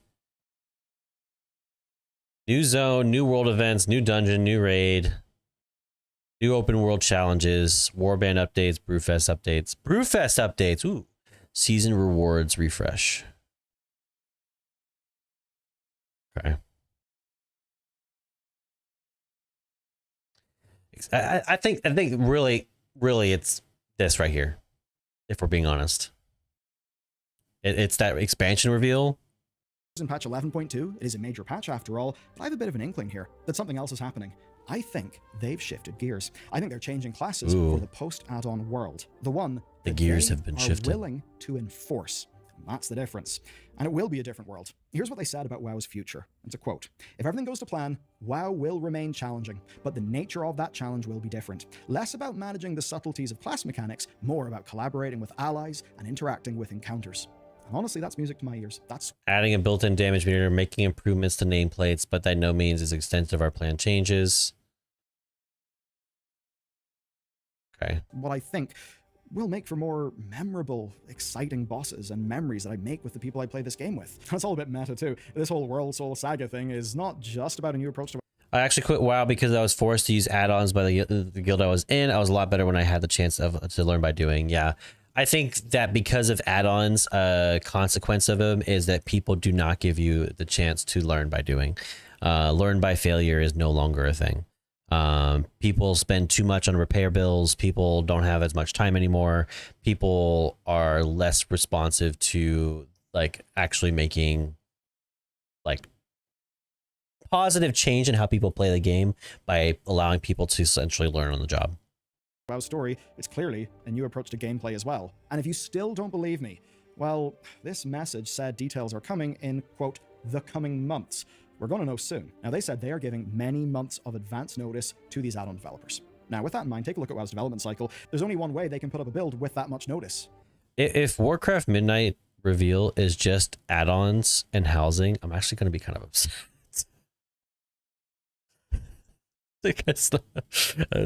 That is in an alpha. And if it's in the coming months, it will be the alpha of World of Warcraft Midnight. And for everything he's left between the lines, there's also everything he didn't say, or perhaps won't admit. Not because he's a bad dude, obviously, because, you know, you're a game director, you do actually have to be media trained and so on. So let's dive into the spicy bits. What he didn't One say. thing he said shocked us in the guild's Discord. He said that their challenging task ahead will be the players. And it's rare you hear that. Specifically, it's getting players to accept that Blizzard's defaults are 96% of perfect. 96%. I don't know where he got that number. Maybe he just saw 96 come to him in his wildest dreams. Or maybe he just reversed the numbers of 69 and it turns out he's just a bit of a goblin. Who knows, but 96 is a pretty high number. What I'd contend with is, I love the plan, I love the vision, but I think that's way beyond what Blizzard is currently capable of. Have you looked at the cooldown manager lately? Have you? I mean, that's not 96%. It's not even 69%. I'd say it's 60 at most. It's conservative. Here's the thing. The first 80% of perfect comes easy. It's kind of called the 80-20 rule for a reason, right? It's the last 20% that's tough.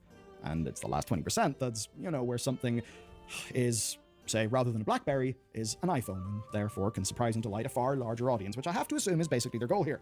So, add-on developers, right, in making all the solutions we have today, have had years and years and years and years and years of iteration, years of work, zero restraints except for the API. But Blizzard, they are like a tank that's racing someone on, I don't know, like a very fast bike with all of the CCs that's very powerful. And that's kind of the thing.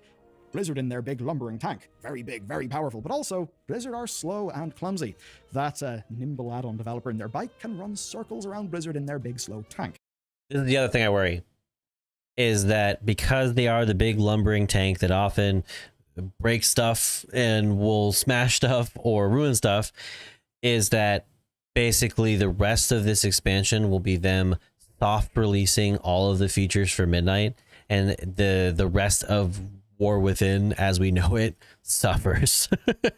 So until they're mastered, you know, until it's in a good state. And I think that that's a lot of bad will with the player base, where a lot of people go, well, I'm just not going to play until that's fixed then, which I think is a reasonable standpoint, but that's what I worry about.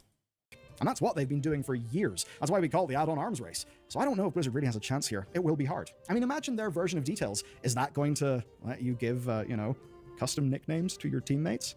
Will it show damage graphs after the dungeon? Show health pot usage? What about interrupts? Will their boss mods have options for a timeline view like the one that we've been using Weak Auras to do for years? Please don't. Please don't. Weak Auras, like their version of Weak Auras, I do not need the visuals that Weak Aura provides. Make it to where I don't need a giant button or warning or flash or something like that. Make it to where it's in the game. Like oh wow, hit the character's about to cast this because their feet are turning purple and it's so vibrant. Like, make it in game. Like, just please don't do this. Don't do this. Years now because, well, I just think it's a way better UI for that kind of thing. We can't say. And you've probably felt a whole twinge of doubt as I was laying out the big plan, the big vision. I think that doubt's completely justified and justifiable. As much as I love Blizzard's vision, and if I could wave a wand and I guess just be wherever Ian wants to take us, I'd wave that wand. But in reality, the future of WoW hinges on Blizzard being realistic. Now, it's good they've opened talks to add-on devs, but this is a truly massive undertaking. If Blizzard can pull this off, WoW could slowly work its way to a new era, one that is way more fun, that I want. Way healthier for every class of player, and actually sustainable on development. But that's a really big... I have to do a bit of deduction.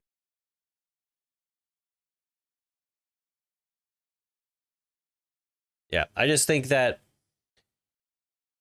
think that this is, overall, I've said this before, that I think that this mission that they're on to remove add-ons is a good one. I think it'll improve the game because I think the game has gone to sort of a poor direction. I think my fears are with the people who are comfortable or enjoy the status quo, and that Blizzard will attend to their needs before they attend to everybody else who doesn't much care for it. I think there's a lot of people who have dealt with it for a long time, but don't necessarily like it myself. And instead, we're listening to like the Liquid and the Echo guilds, and these are the people who like to separate themselves from everybody else because their ability to navigate these things well. And does this increase the gap because now they're the only ones with this like privileged information? Or two, does it make it to where, and does it make that gap bigger? Or two, are they going to design the add-ons, their add-ons, their version of the add-ons with these guilds in mind and attending to what they need? And this is like 1% of the player base. And so why are we trying to attend to them? I think if you talk to anybody who plays this game competitively, they are going to say, I want it to look this way because it's the most efficient way for it to be. Not necessarily what's best for the game and for everybody else, but what's best for me because I want to min-max. I want to maximize how much DPS I'm doing to an insane degree. And I don't think that's what WoW needs. I think WoW needs to listen to more to the accessibility of everybody versus the elitism of the 1%. And that's where I think will be the biggest problem overall, and what we'll need to see, I guess, more information on as time goes on. But if we start to see that it's leaning that direction, I think we need to be vocal about it and talk about those things, because I think these are the things that once Blizzard has set their foot down, they're not going to do major reworks on any of these add-ons. Now is the time where they're soft releasing, they're changing, they're modifying. So I think we'll see what they actually end up doing, but whether they kind of lean towards the current status quo or if they make something their own and actually make these things accessible. But hope you guys enjoyed the video. Hope you liked it. I Appreciate Belly Lard for putting out videos like this and giving out the information out there. It's kind of hard to find all this information all the time. But if you like the video, give you a like, subscribe to the page while you're at it. And of course, y'all, I'll catch you in the next one. Peace. I don't mind people who don't use add-ons as long as they can do the strat. But if you fail 8 times and say you don't need add-ons, then that's a problem. Yeah.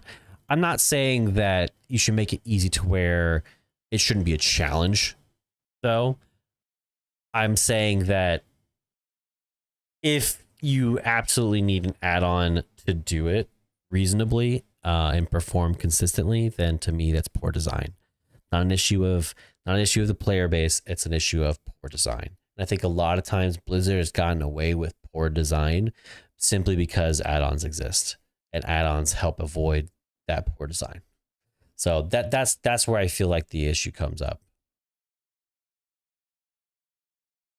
Yeah, also a problem. Yeah, that is what I'm saying. Also a problem. Not that the player doesn't have some faults to a degree, but that these things are both a problem. We can't fix player behavior, but we sure can fix the game. That's the thing too. It's kind of a ableist look at it because not everyone can manage it with within the 8 times. Yeah, I think there's a lot of people who play to enjoy the challenge, but some people need to make mistakes first. Like Sticks for Mythic, use an add-on to see the big red circles on the bombs so you don't roll onto them. Yeah. For me, it was always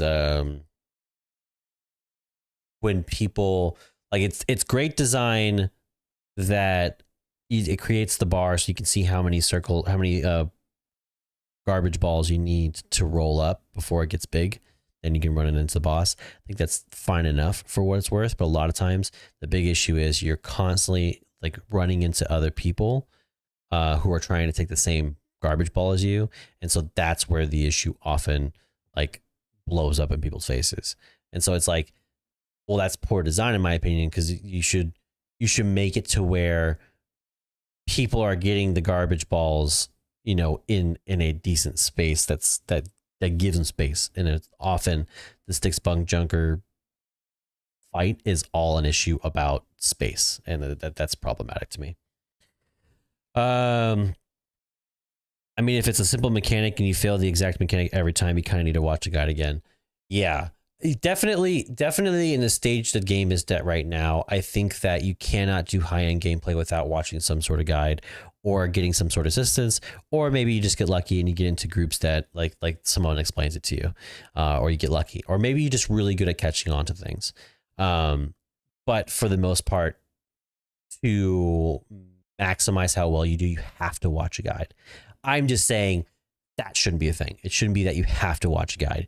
You should be able to, with skill and just desire to do things, that you should be able to achieve that. I can actually take a really good example of it. Being told just read your stats thing is not seeing after a rated dungeon to learn what you did wrong, but no one explains to you what you are looking at. Yeah, it's like you can have details. I think that's great, like a version of details, but WoW doesn't tell you how to interpret those details. So yeah, if you're looking at Warcraft logs and you're not like a guide maker, you should be able to know and go, I'm not maximizing my ability here. Like the way it should be is it should show you basically on average what you should be able to perform at and where you're performing at, and see like, oh, well, I'm activating this ability only 60% of the time on average, or to perform better, I need to perform this 15% more, and it shows me that difference. So I need to add more of this into my rotation. Easy way to make it into like legible, you know, for players. But right now it's just like, it spits the information, but in order to read it, you have to look at a guide or look at a rotation guide or something like that. Mythic Trap should solve most questions. Yeah, I just want that to be done within the game. It just shows you a short clip with mechanics that helps learn a lot. There's actually one that's like, it's a mini game and you play as pineapples. That's one too. I learned the Guitar Hero phase in a raid. just by hanging out in Discord, listening to others run it. Yeah, I think that would be something that would be nice if you add in the adventure guide. Give me visuals. Give me a video visual or an example visual that I could do. If you can do a story mode version of the raids, allow those raids to be, allow players to practice run. Allow players to go into it, do a practice run, and show what it would be like in heroic, and then sim the NPCs or something like that, and then call it like oh yeah, we're gonna cast you can hop in to this horrific visions, aka the raid. So in the game, it's like so bad design. Like you read the skills of bosses and you're like, what is this? Yeah, what is this novel? Yeah, what does this mean? And half the time it doesn't even have, like it doesn't even totally say what's going on. Like, hey, he casts this ability, deals damage, but it doesn't tell you that he deals it in a cone, or that during this time you should run in a clockwise direction around them, or something like that. It doesn't tell you what you're supposed to do. It just says it's happening. It doesn't even give full details of what exactly is happening. It's so asinine. And it's like they're legitimately hiding information, or they're legitimately just lazy. like they read, someone typed it into an AI, like, can you tell me what this thing does? And they just took like the spark notes, like the summary. The guild I was in was a casual guild, but it ended up being people yelling at you because you didn't just know. And they would kick guild members out of raids, bring pugs instead because you hadn't learned it by reading a wall of text. Yeah, it's all extremely problematic. And I think that I'm glad they're waiting. Ultimately, I think they definitely needed to wait a bit. Because I think right now it's a little too soon. You need to start a group that's good for you. If I can recommend anything to anybody, even if you're not going to guild with them, there's a guild out there.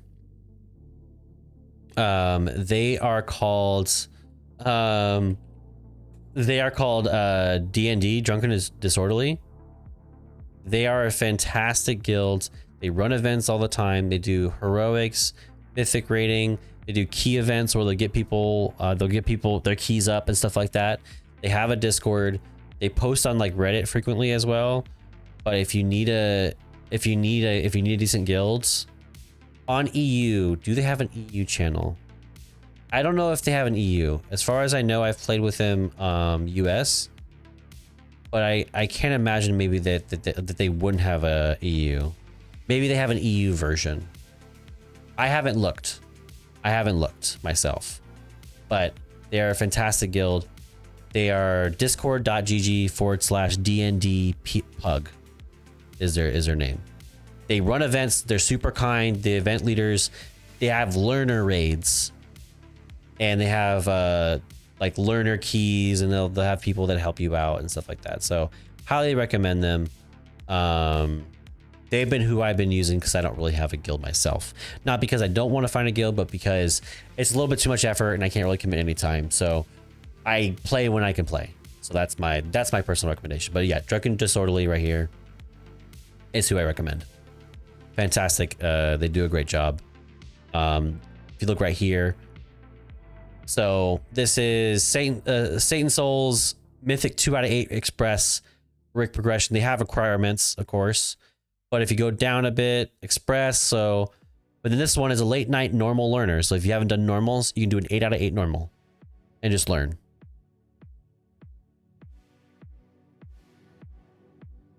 D&D pug. Let me see if I can. Here, I'll type it in Discord chat or in Twitch chat. Discord.gg/D&D pug. If you don't have a guild or don't plan on having a guild, they're a great place for players.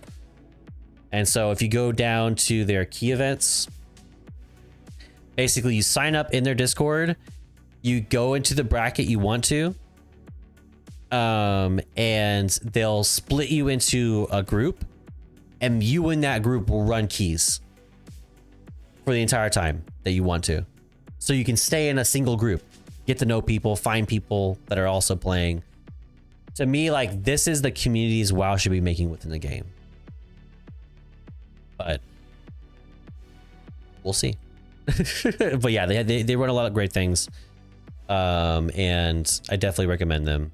Can't recommend them enough. It's hard to find a community out there. It really is a challenge. It really is a challenge. So that's my recommendation.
Okay.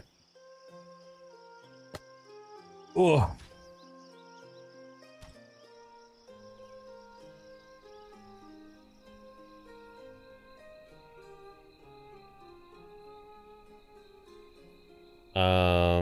Ale. I think it is Ale and Tavern.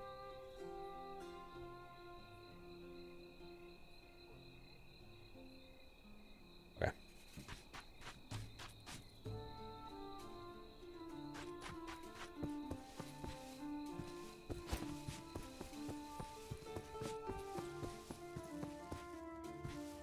And he kills zombies.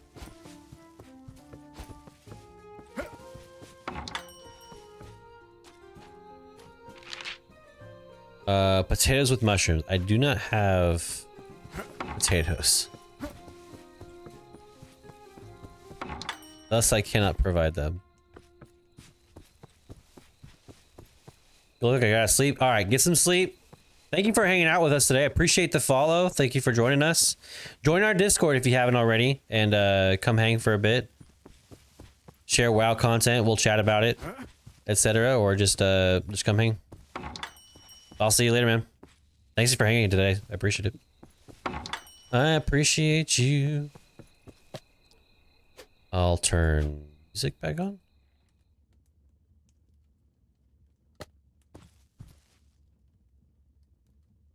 Is it bad? Is it bad that I like odd volumes when I change the volume on things? Is that problematic? I feel like I prefer odd volumes whenever I like. Yeah. Yes, it is. Oh no. There's people who like evens. I like odds.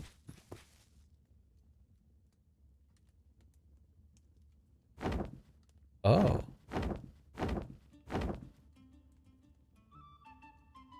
Oh, okay. You can pick the banner here.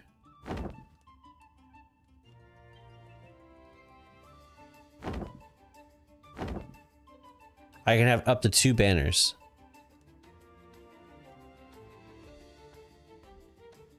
That's cool. Look at that. Proud saves your ass. It's just the way I like it, okay? I don't need judgment, alright? I need acceptance. In my time of need.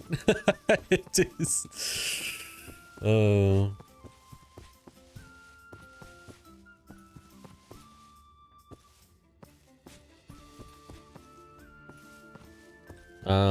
I feel like I need more corn. No, I need more boar steak, maybe? Let's do more boar steak.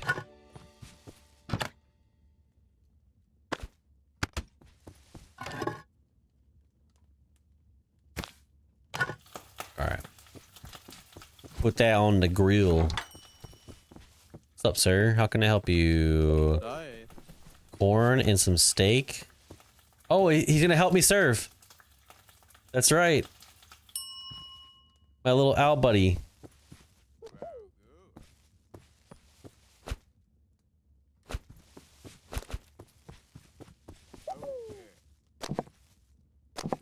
Look at that.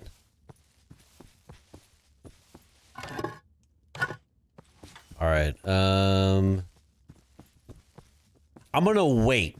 I'm gonna wait a second because before I was cooking it too soon, and then it just went too too fast. As long as I can have mine set on evens or fives, we're Gucci. Okay, noted. Here, let's change the music. We'll add a little bit of vibe to this.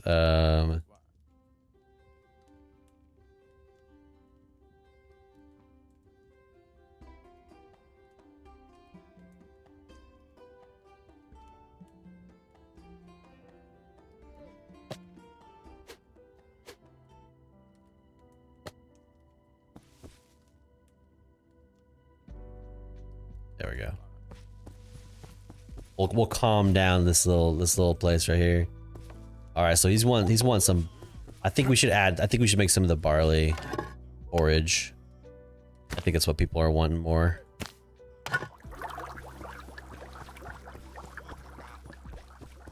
I wonder for how long I can serve, like nonstop. Oh, what's up, girl? How you doing, Amara? What's up, baby? As long as I can do mine instead of evens or fives, we do or Gucci.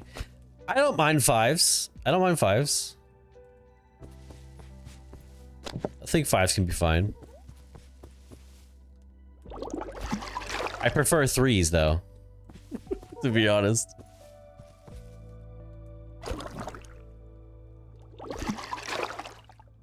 Procrastinating so bad, it's soon to midnight and I really need to get ready for bed. It is, yeah, we're about 30 minutes to midnight here as well, so. Here in Germany.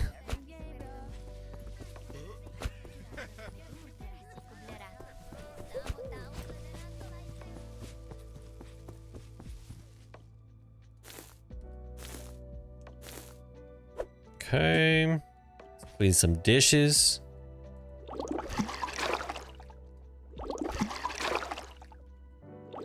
You're forgetting you're on my time zone now? Yeah.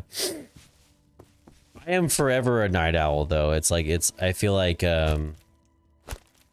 even before we were on similar time zones, it's like, I understood. I get it. I definitely get it.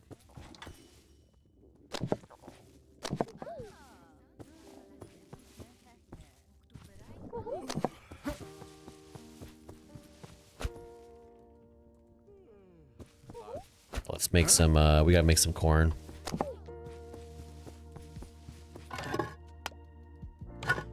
We have corn here, like spare corn.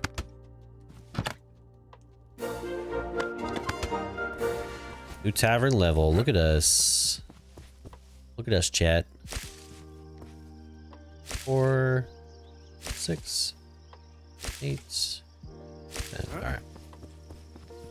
Keep forgetting, yeah, no, I keep, why do I keep reading that? I gotta stop myself. It's such a dumb, like, poo brain thing to do. I'm so cringe, it hurts. I've always been a night owl, but being alone with the kiddo, I have to get up in the morning without proper sleep. I'm not good in the morning. Yeah, it's...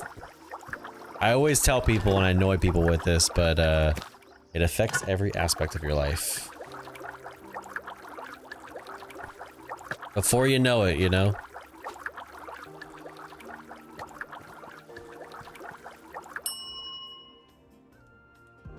I'll need a plate. Let me get some plates.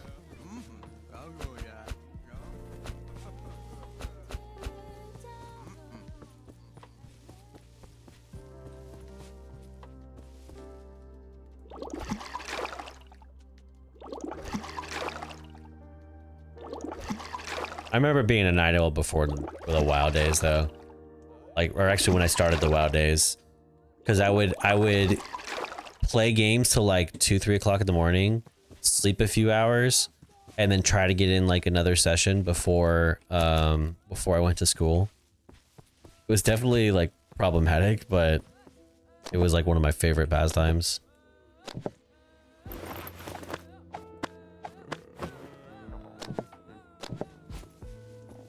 Oh, we're out of mugs too? Or we have mugs, we just need to fill some up.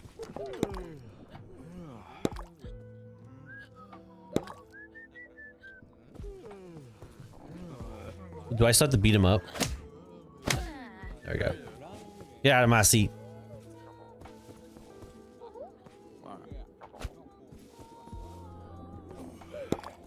I think we need more grilled ones as well.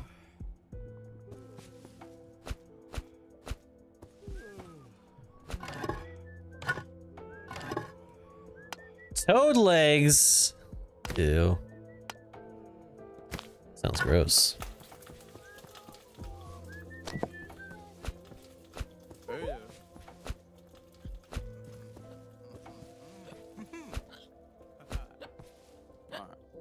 I hate to kick you out, girl, because you sexy. You fine. But you gotta go.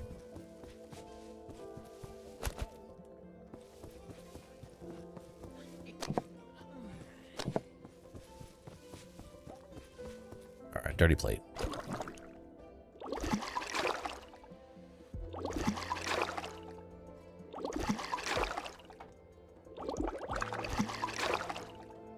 That mop slap, yeah. The mop slap. What keeps this bar the high quality, pristine bar that it is?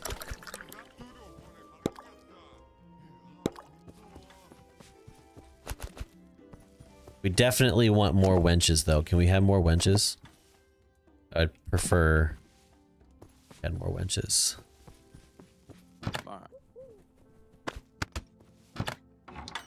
All right, we gotta take the boar steak off the menu. Cannot serve it no more. I need to kill more boars.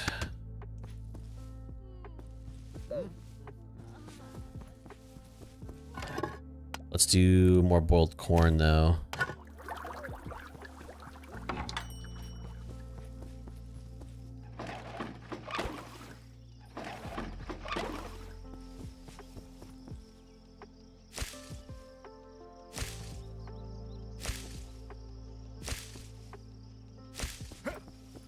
Skirt.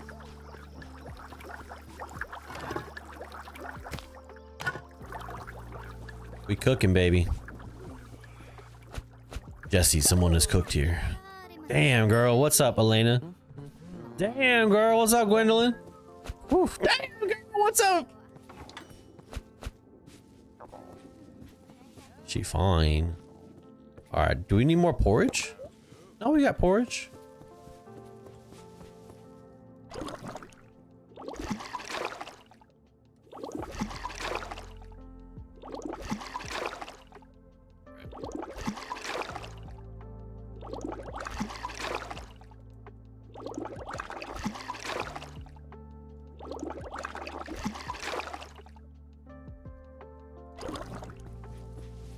All right.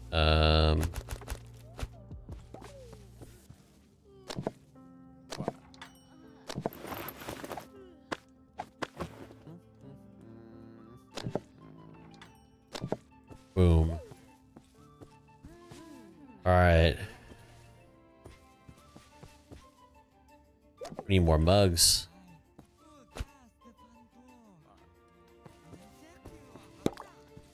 All right, good thing I pre-cooked this. A beer barrel. We need hops. Okay, noted. Can I do that right now? Can I get beer right now? I want to serve beer. Greetings, traveler. We can. That sounds cool.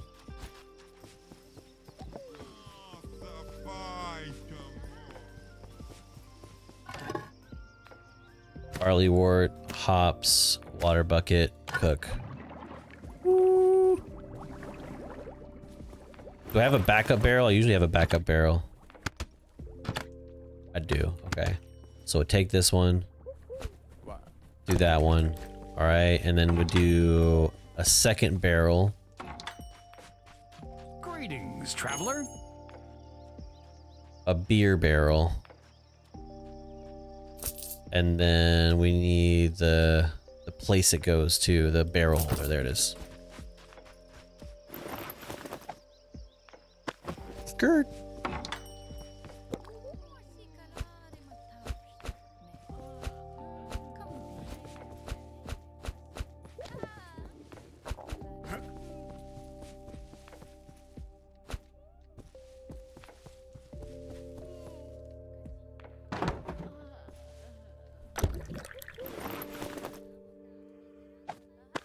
Oh, these come pre-filled too. I did not realize that. I didn't really need that, but it's okay. Barley worts. Let's go this way. Cook. All right, let's see what we need. Do we need porridge? Do we need corn? We need both. Let's do porridge because that's faster.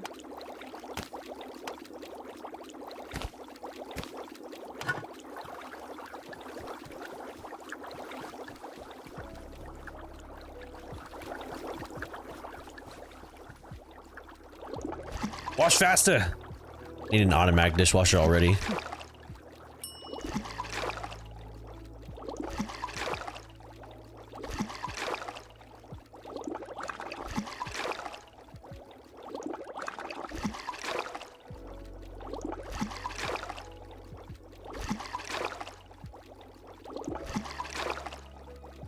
All right.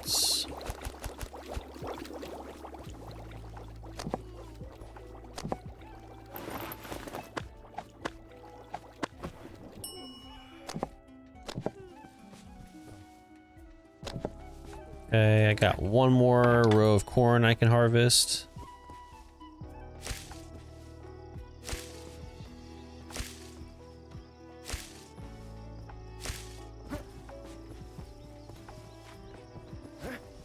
Damn it, I'm out of water again.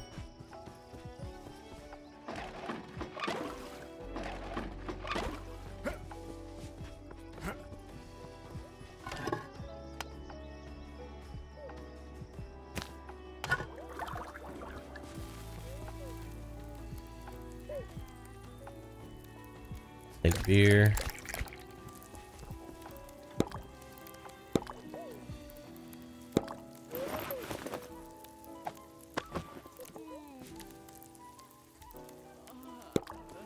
All right. Let's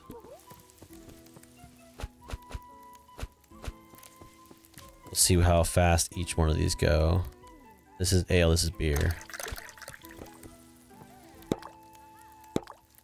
Oh, do I need to add it to the menu still? Beer, there it is. There it is. Oh, damn it. Hello? Got it. We fixed it.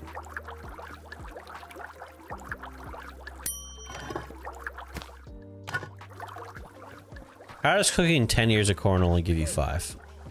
Someone will explain that logic to me.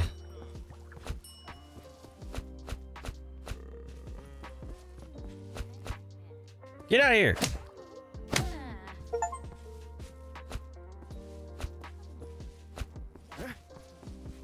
Drinking in my bar. It's not allowed.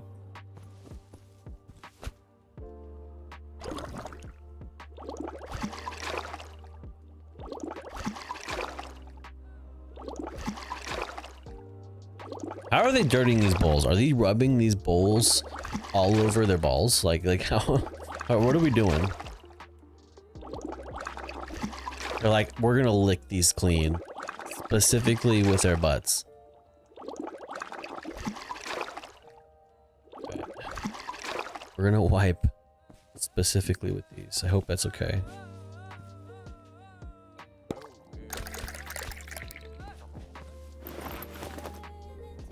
Well, people aren't taking to the beer or the ale just yet.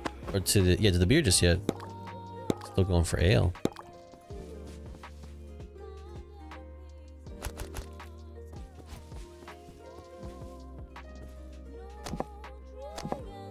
What if I like the music?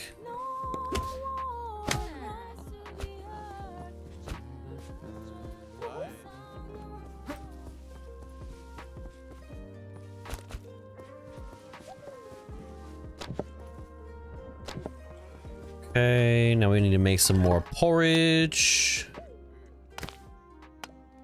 Porridge.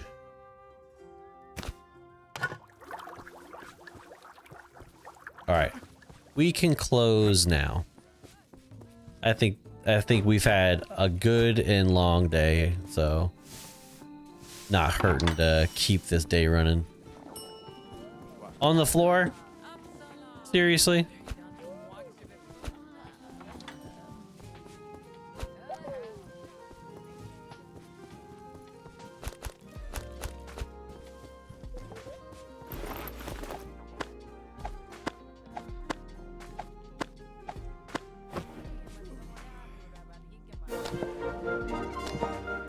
Ooh, new tavern level. Ooh, I can make an oven and cupcakes. What? Very specific.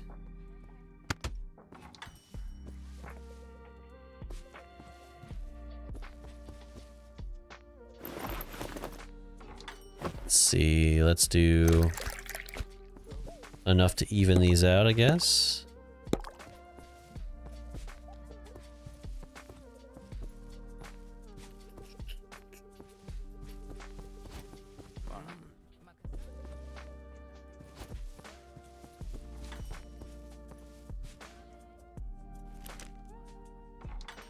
Okay.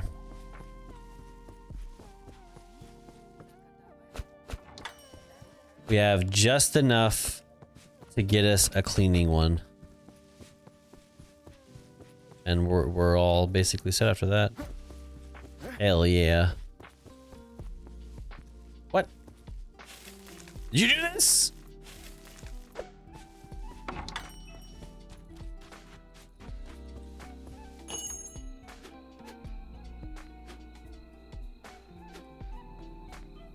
All right, helper cleaner house. There you go.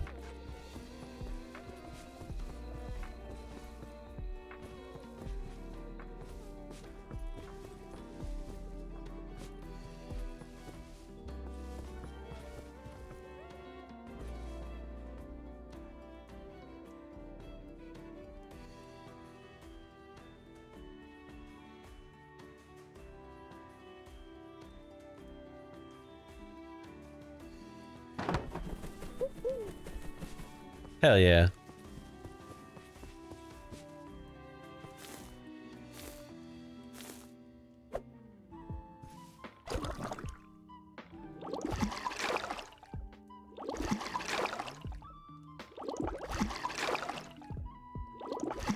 So dirty.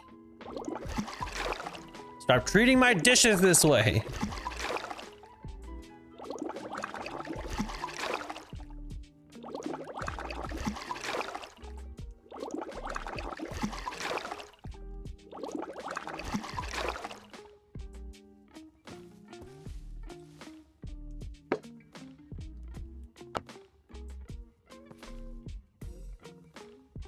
Ooh, I need water. I need agua.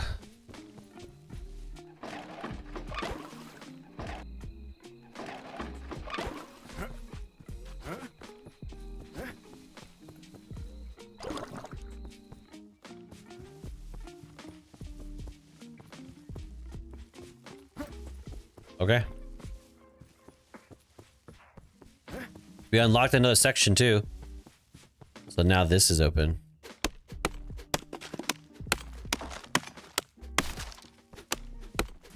Ooh, yeah. Okay, so now...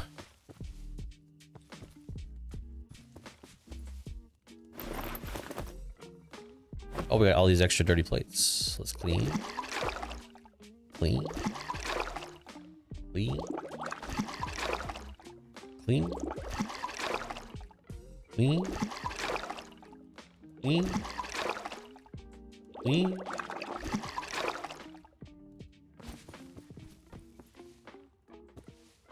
Let's see, let's add one of these. All I can fit. Oh my god. What do I need more of? We'll do porridge again. Some hops, barley. Back. Porridge. Cook. Okay. Nice big open space.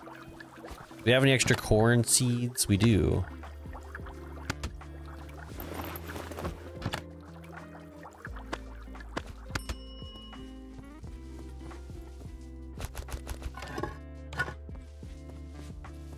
One, two, three.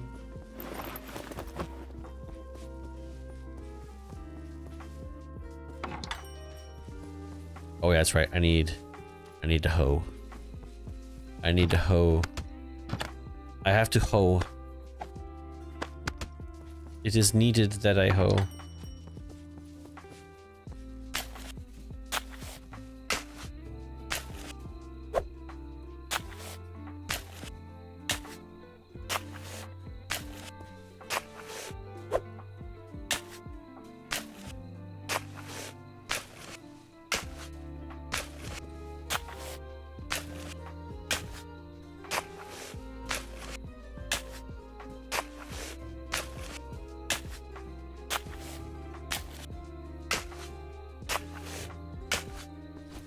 Okay.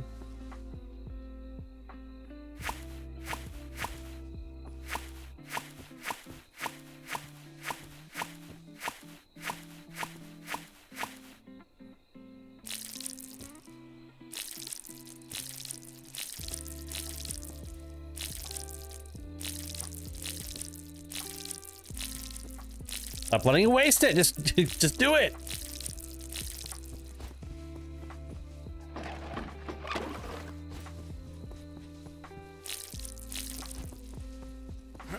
All right.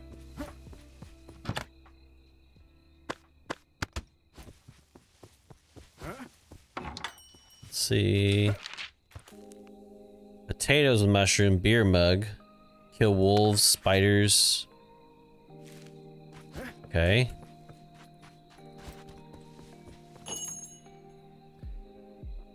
Honey. Okay. A light potion. Literally light.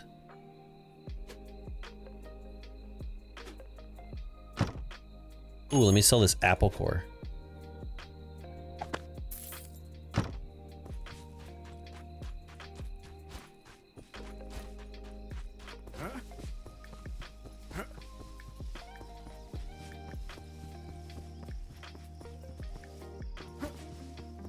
We need to go out into the wilderness.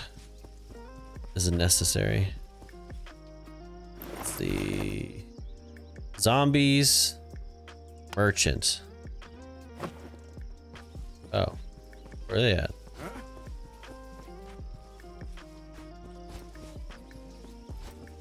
This guy?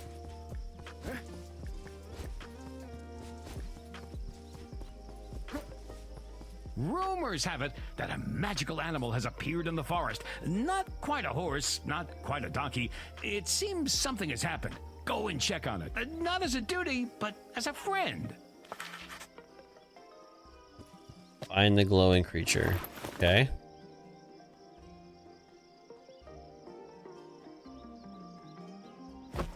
Again? Do you hear that? Strange mooing coming from the yard? Check what it is. Maybe a new challenge awaits you.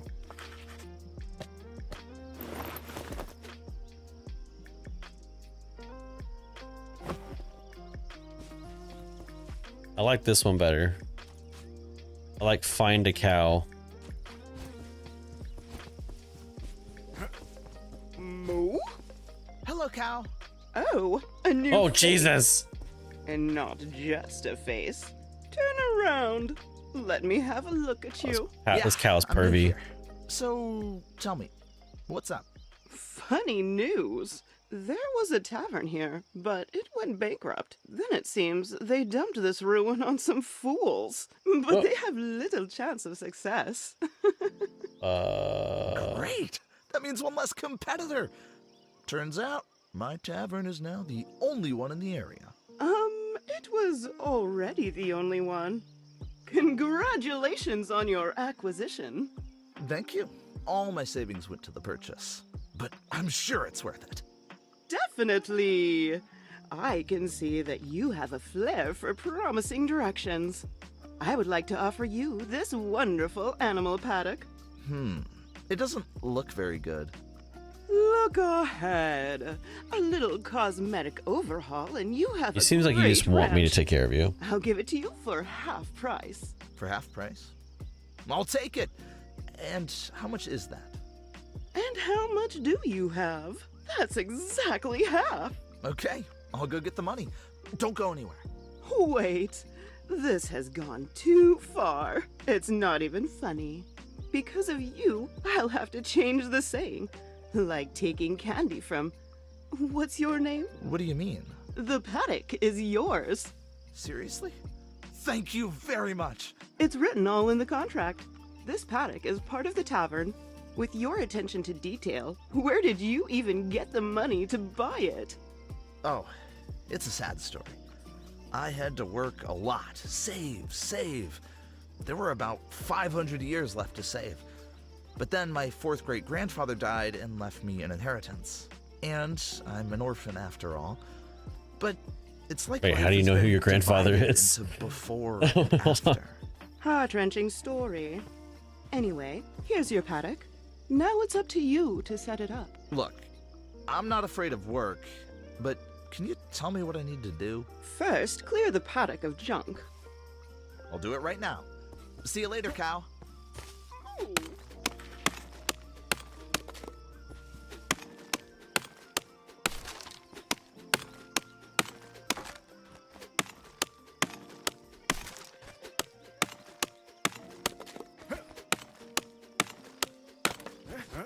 Hello, cow. You again? Everything is done. Ready? Do you know what this paddock is for? Of course. But I want to check the versions. What do you think it's for? Here, it's very convenient. To plant cabbage. Animals. Animals are bred here. Animals Well, bang here. Yeah, that too, of course. Cabbage is more convenient, though. But, Wonderful. Go ahead, start breeding. Ew, chill. What do you mean, how? You know where babies come from, right? You know. Pistils. Stamens. of course. What are you talking about? There's this movie. Everything was Dude, my shown in character's a virgin. What's the movie? Oh no. it. Well, everyone knows that children are found in cabbage. In that case, yes. Everything here needs to be planted with cabbage. I'll get on it right away. Wait. Though I'd be interested to watch the process, the actual method is different. What method? You just need to put a couple of animals of the same kind in the paddock and wait a little. Even though I don't quite understand why, I'll do it. Dude, my guy's a virgin. And also, planting cabbage is not necessary. But then, how? All right, cow. You're very wise. I believe you. See you later.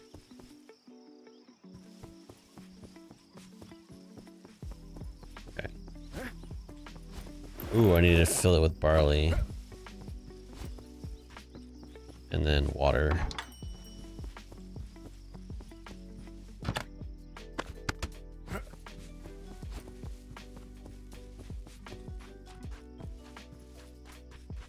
Moo?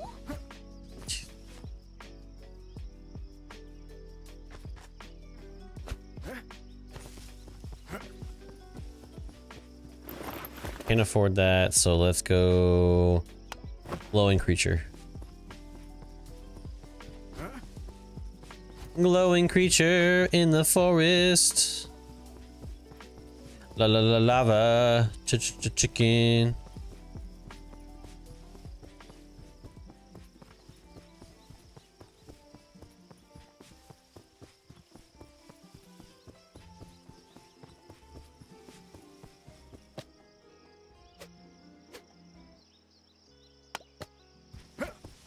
was wondering why I was hearing like 2 tracks. It's a bear. Wow, a talking donkey. I'm a deer. How My dare guy you speak is to the spirit of this forest? Not smart like at all. Wow, deer. Are you toxic? Glowing like a Christmas tree. Glowing? Yes. But toxic? Never. I'm a magical deer. Yeah, so now you have to... Oh my You're god. confusing me with someone else. I don't grant wishes. But I can give you something if you help me. Help you with what? This forest is polluted with evil. And how to do it? To begin with, reduce the population of bears. They infect It's to trees. kill Your bears. wish will be granted. Just kill bears. Got you. Easy peasy.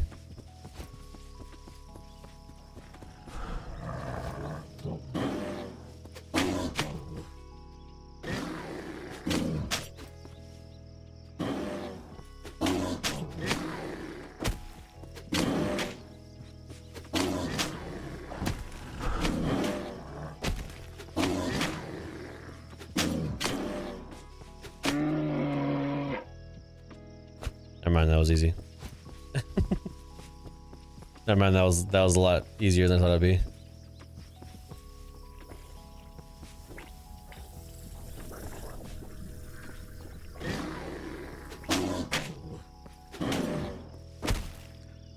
Wasn't even close.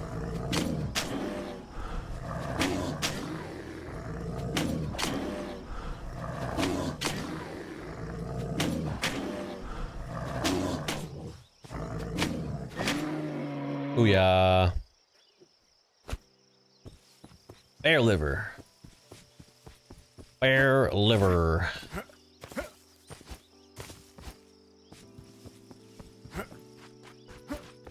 Shit sounds gross. I'm probably gonna cook it though.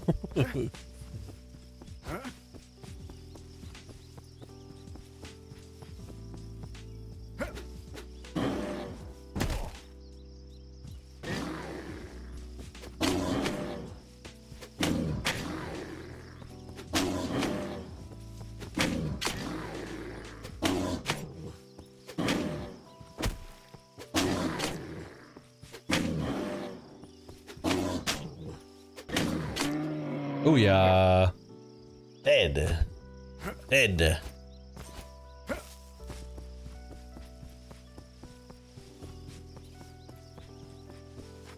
I'ma need a mushroom. I'ma need a mushroom. What's next? The evil nests are in the trees. Find them and destroy. What happens then? Life will return to this place, and the animals will stop getting sick. Wow, we'll be able to hunt. That's great news.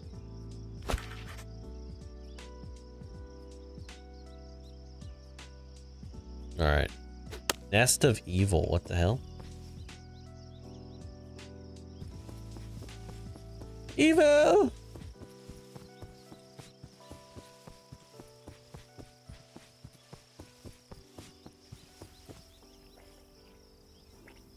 I want apples.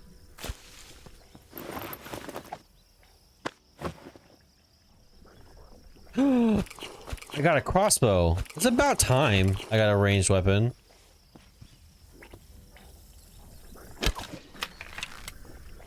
Do I just need to shoot the things? Yep.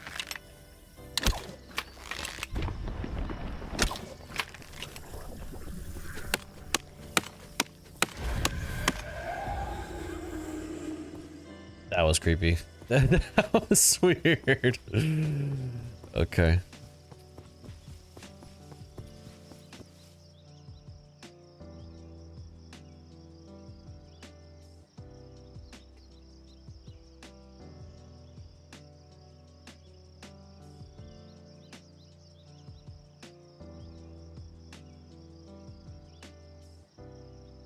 All right. Shoot the buble.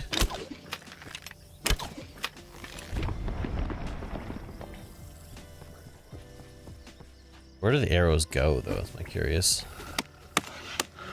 Oh, jeez.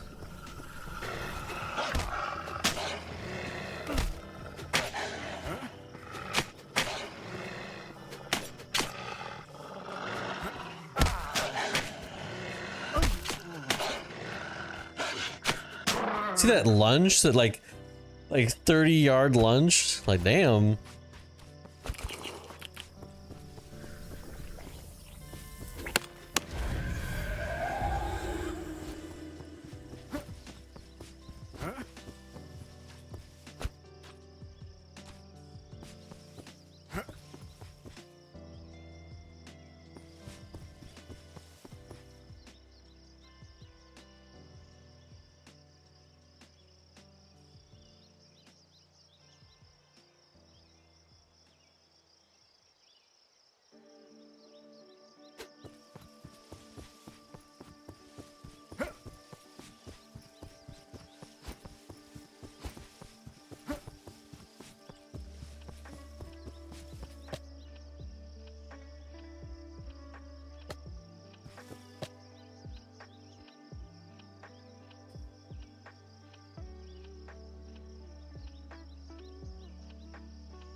Be gone!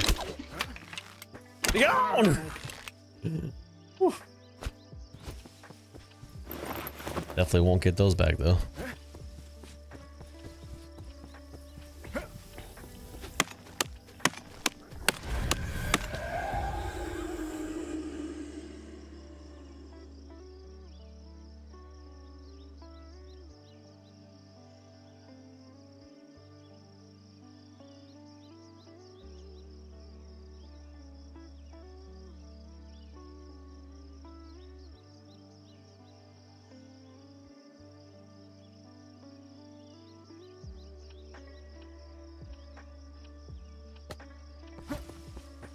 Alright, where? Okay, this way.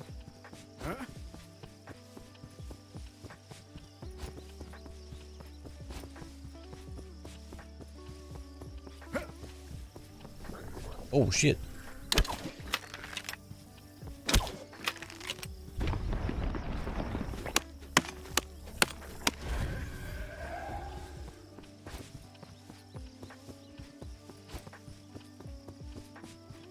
Oh, look at this.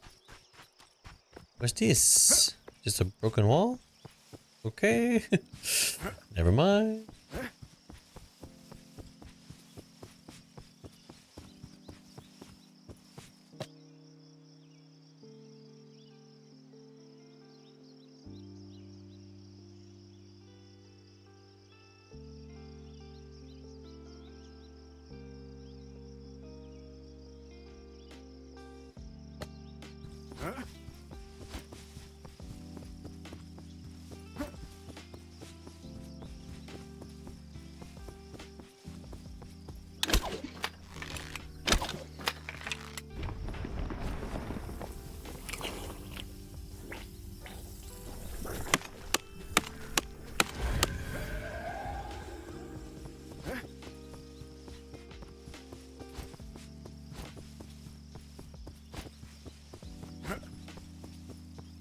Ooh, ooh.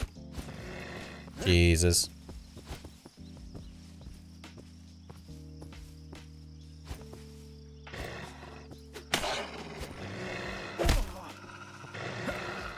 Dang it. It's two of them. There's two. And bears. Oh god. Oh god.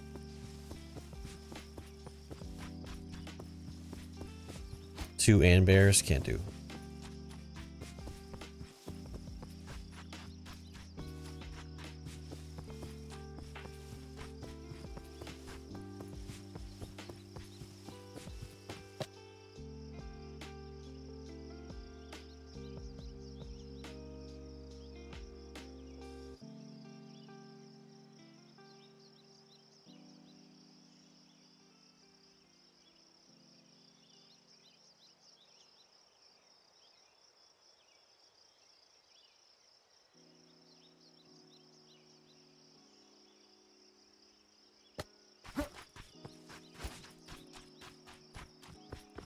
tavern.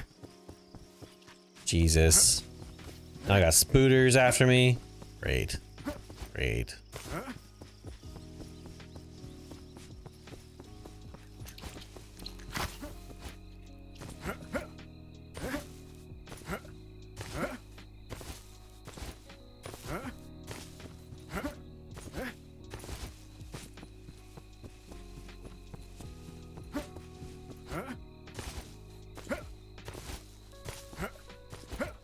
I need zombos. Where's zombos?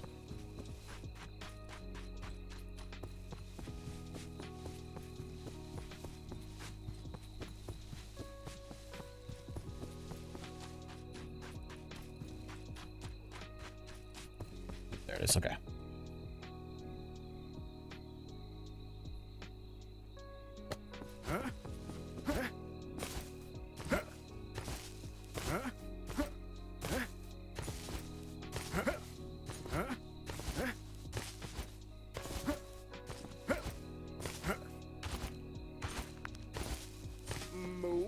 Yep.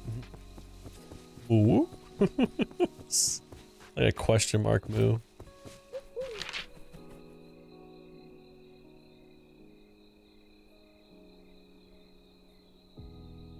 A beer mug and a nail mug. Oh, okay, I got it. I got it.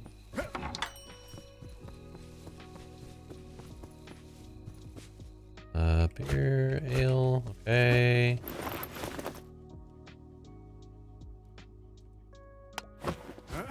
Easy peasy. Give me some money. Some money.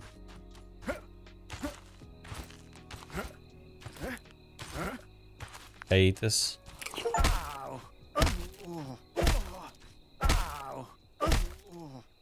Eight an amanita and it kills you. Great. Dang it. I didn't know. Wasn't aware.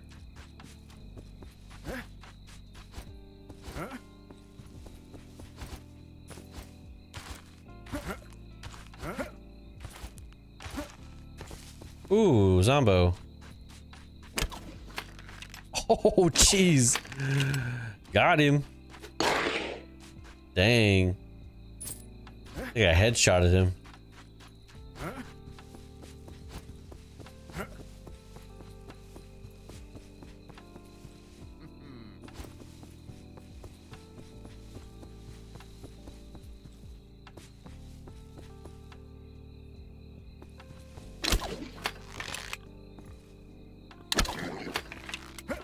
Oh, geez.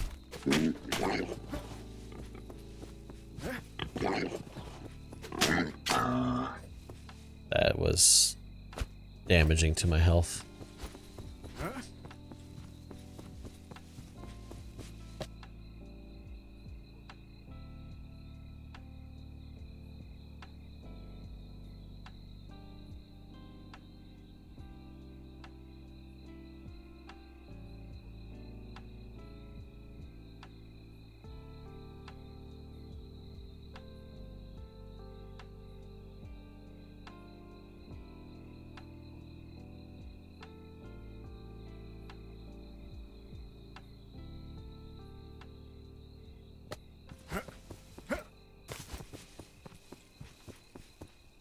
Hello? Jesus! Okay, didn't work. Didn't work. Mistake! I thought it'd be stronger. It was not.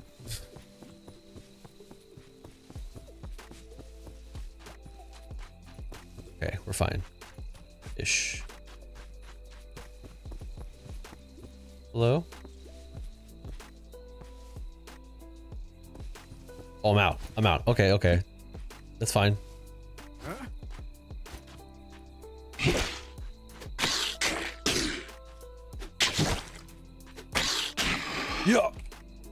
Yeah.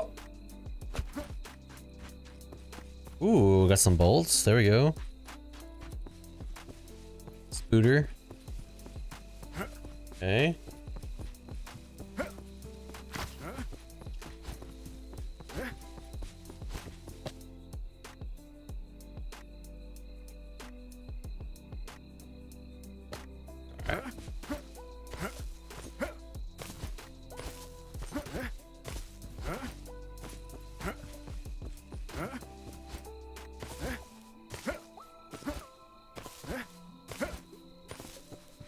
Where, oh where are the zombies?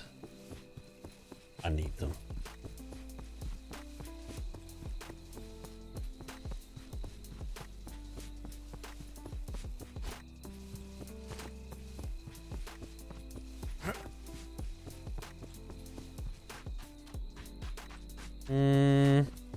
Hello?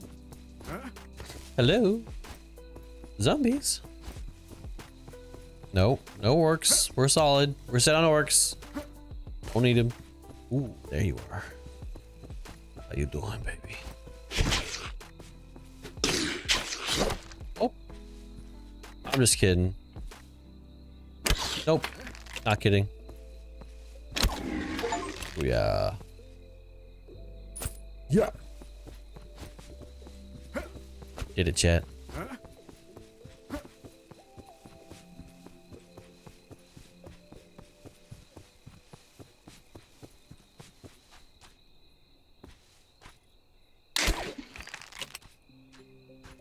All right, just kidding. Just kidding. I didn't mean it. I'm out, so can't do this. All right, there it is. All right, let's get some essentials. Get some essentials.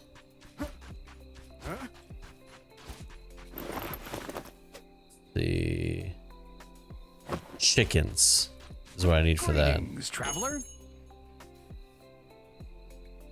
Oh, that's gonna take too much, though.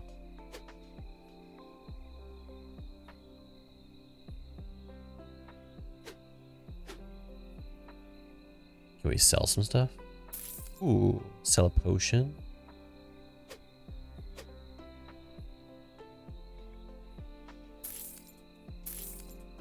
All right, there we go. 2 chickens, here we go. Domestic chicken. As opposed to the wild chicken.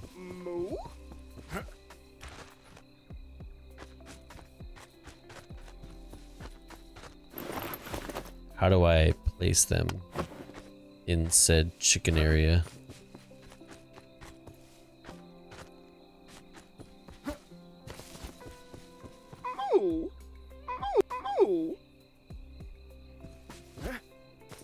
You're all chatty. And now nothing.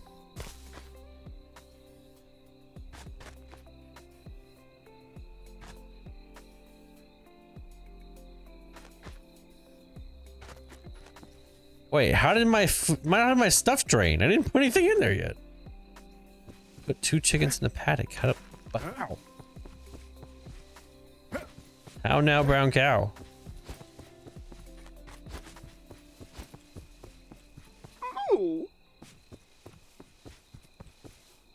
No one ever came back? Like what? Oh, is there a sign? Shut the fuck up.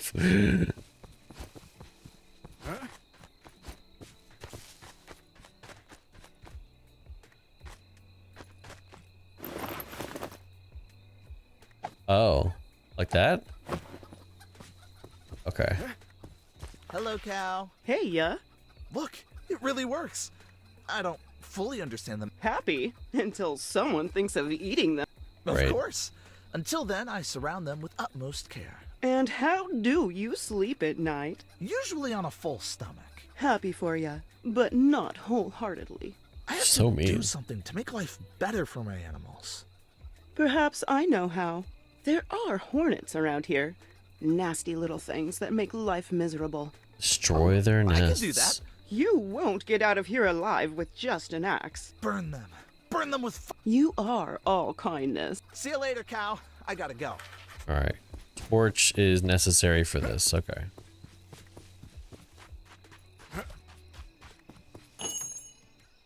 Can I afford torch? I can.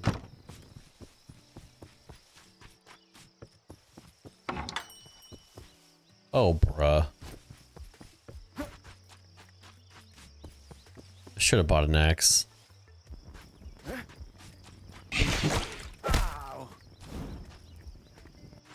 Think maybe I could burn them.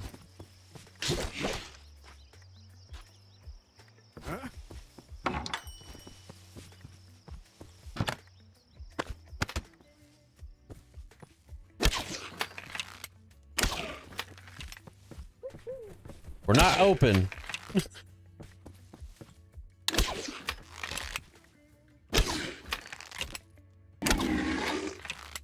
Oh yeah.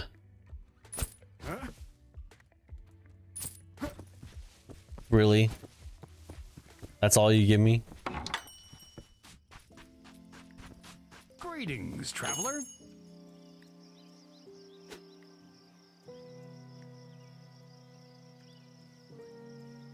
$200. Dear Lord.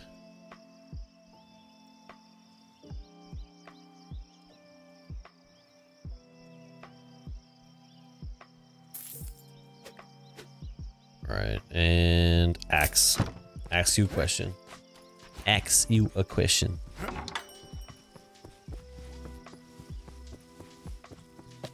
All right. Save.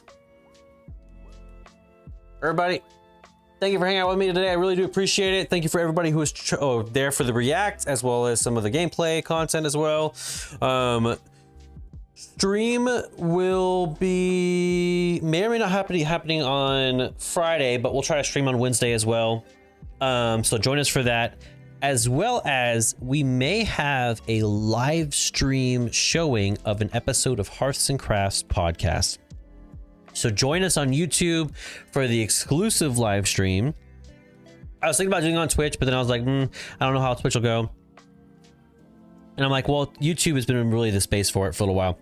So I think we'll do it on YouTube and kind of see how things go and do like the whole episode there. So YouTube live stream, and then we'll be talking to a few content creators, a few awesome content creators. So I'll be trying to talk more about that as it gets a little bit closer, but most likely this Saturday at about 2 p.m. PST Pacific time, we'll be doing the live podcast. But until next time, guys.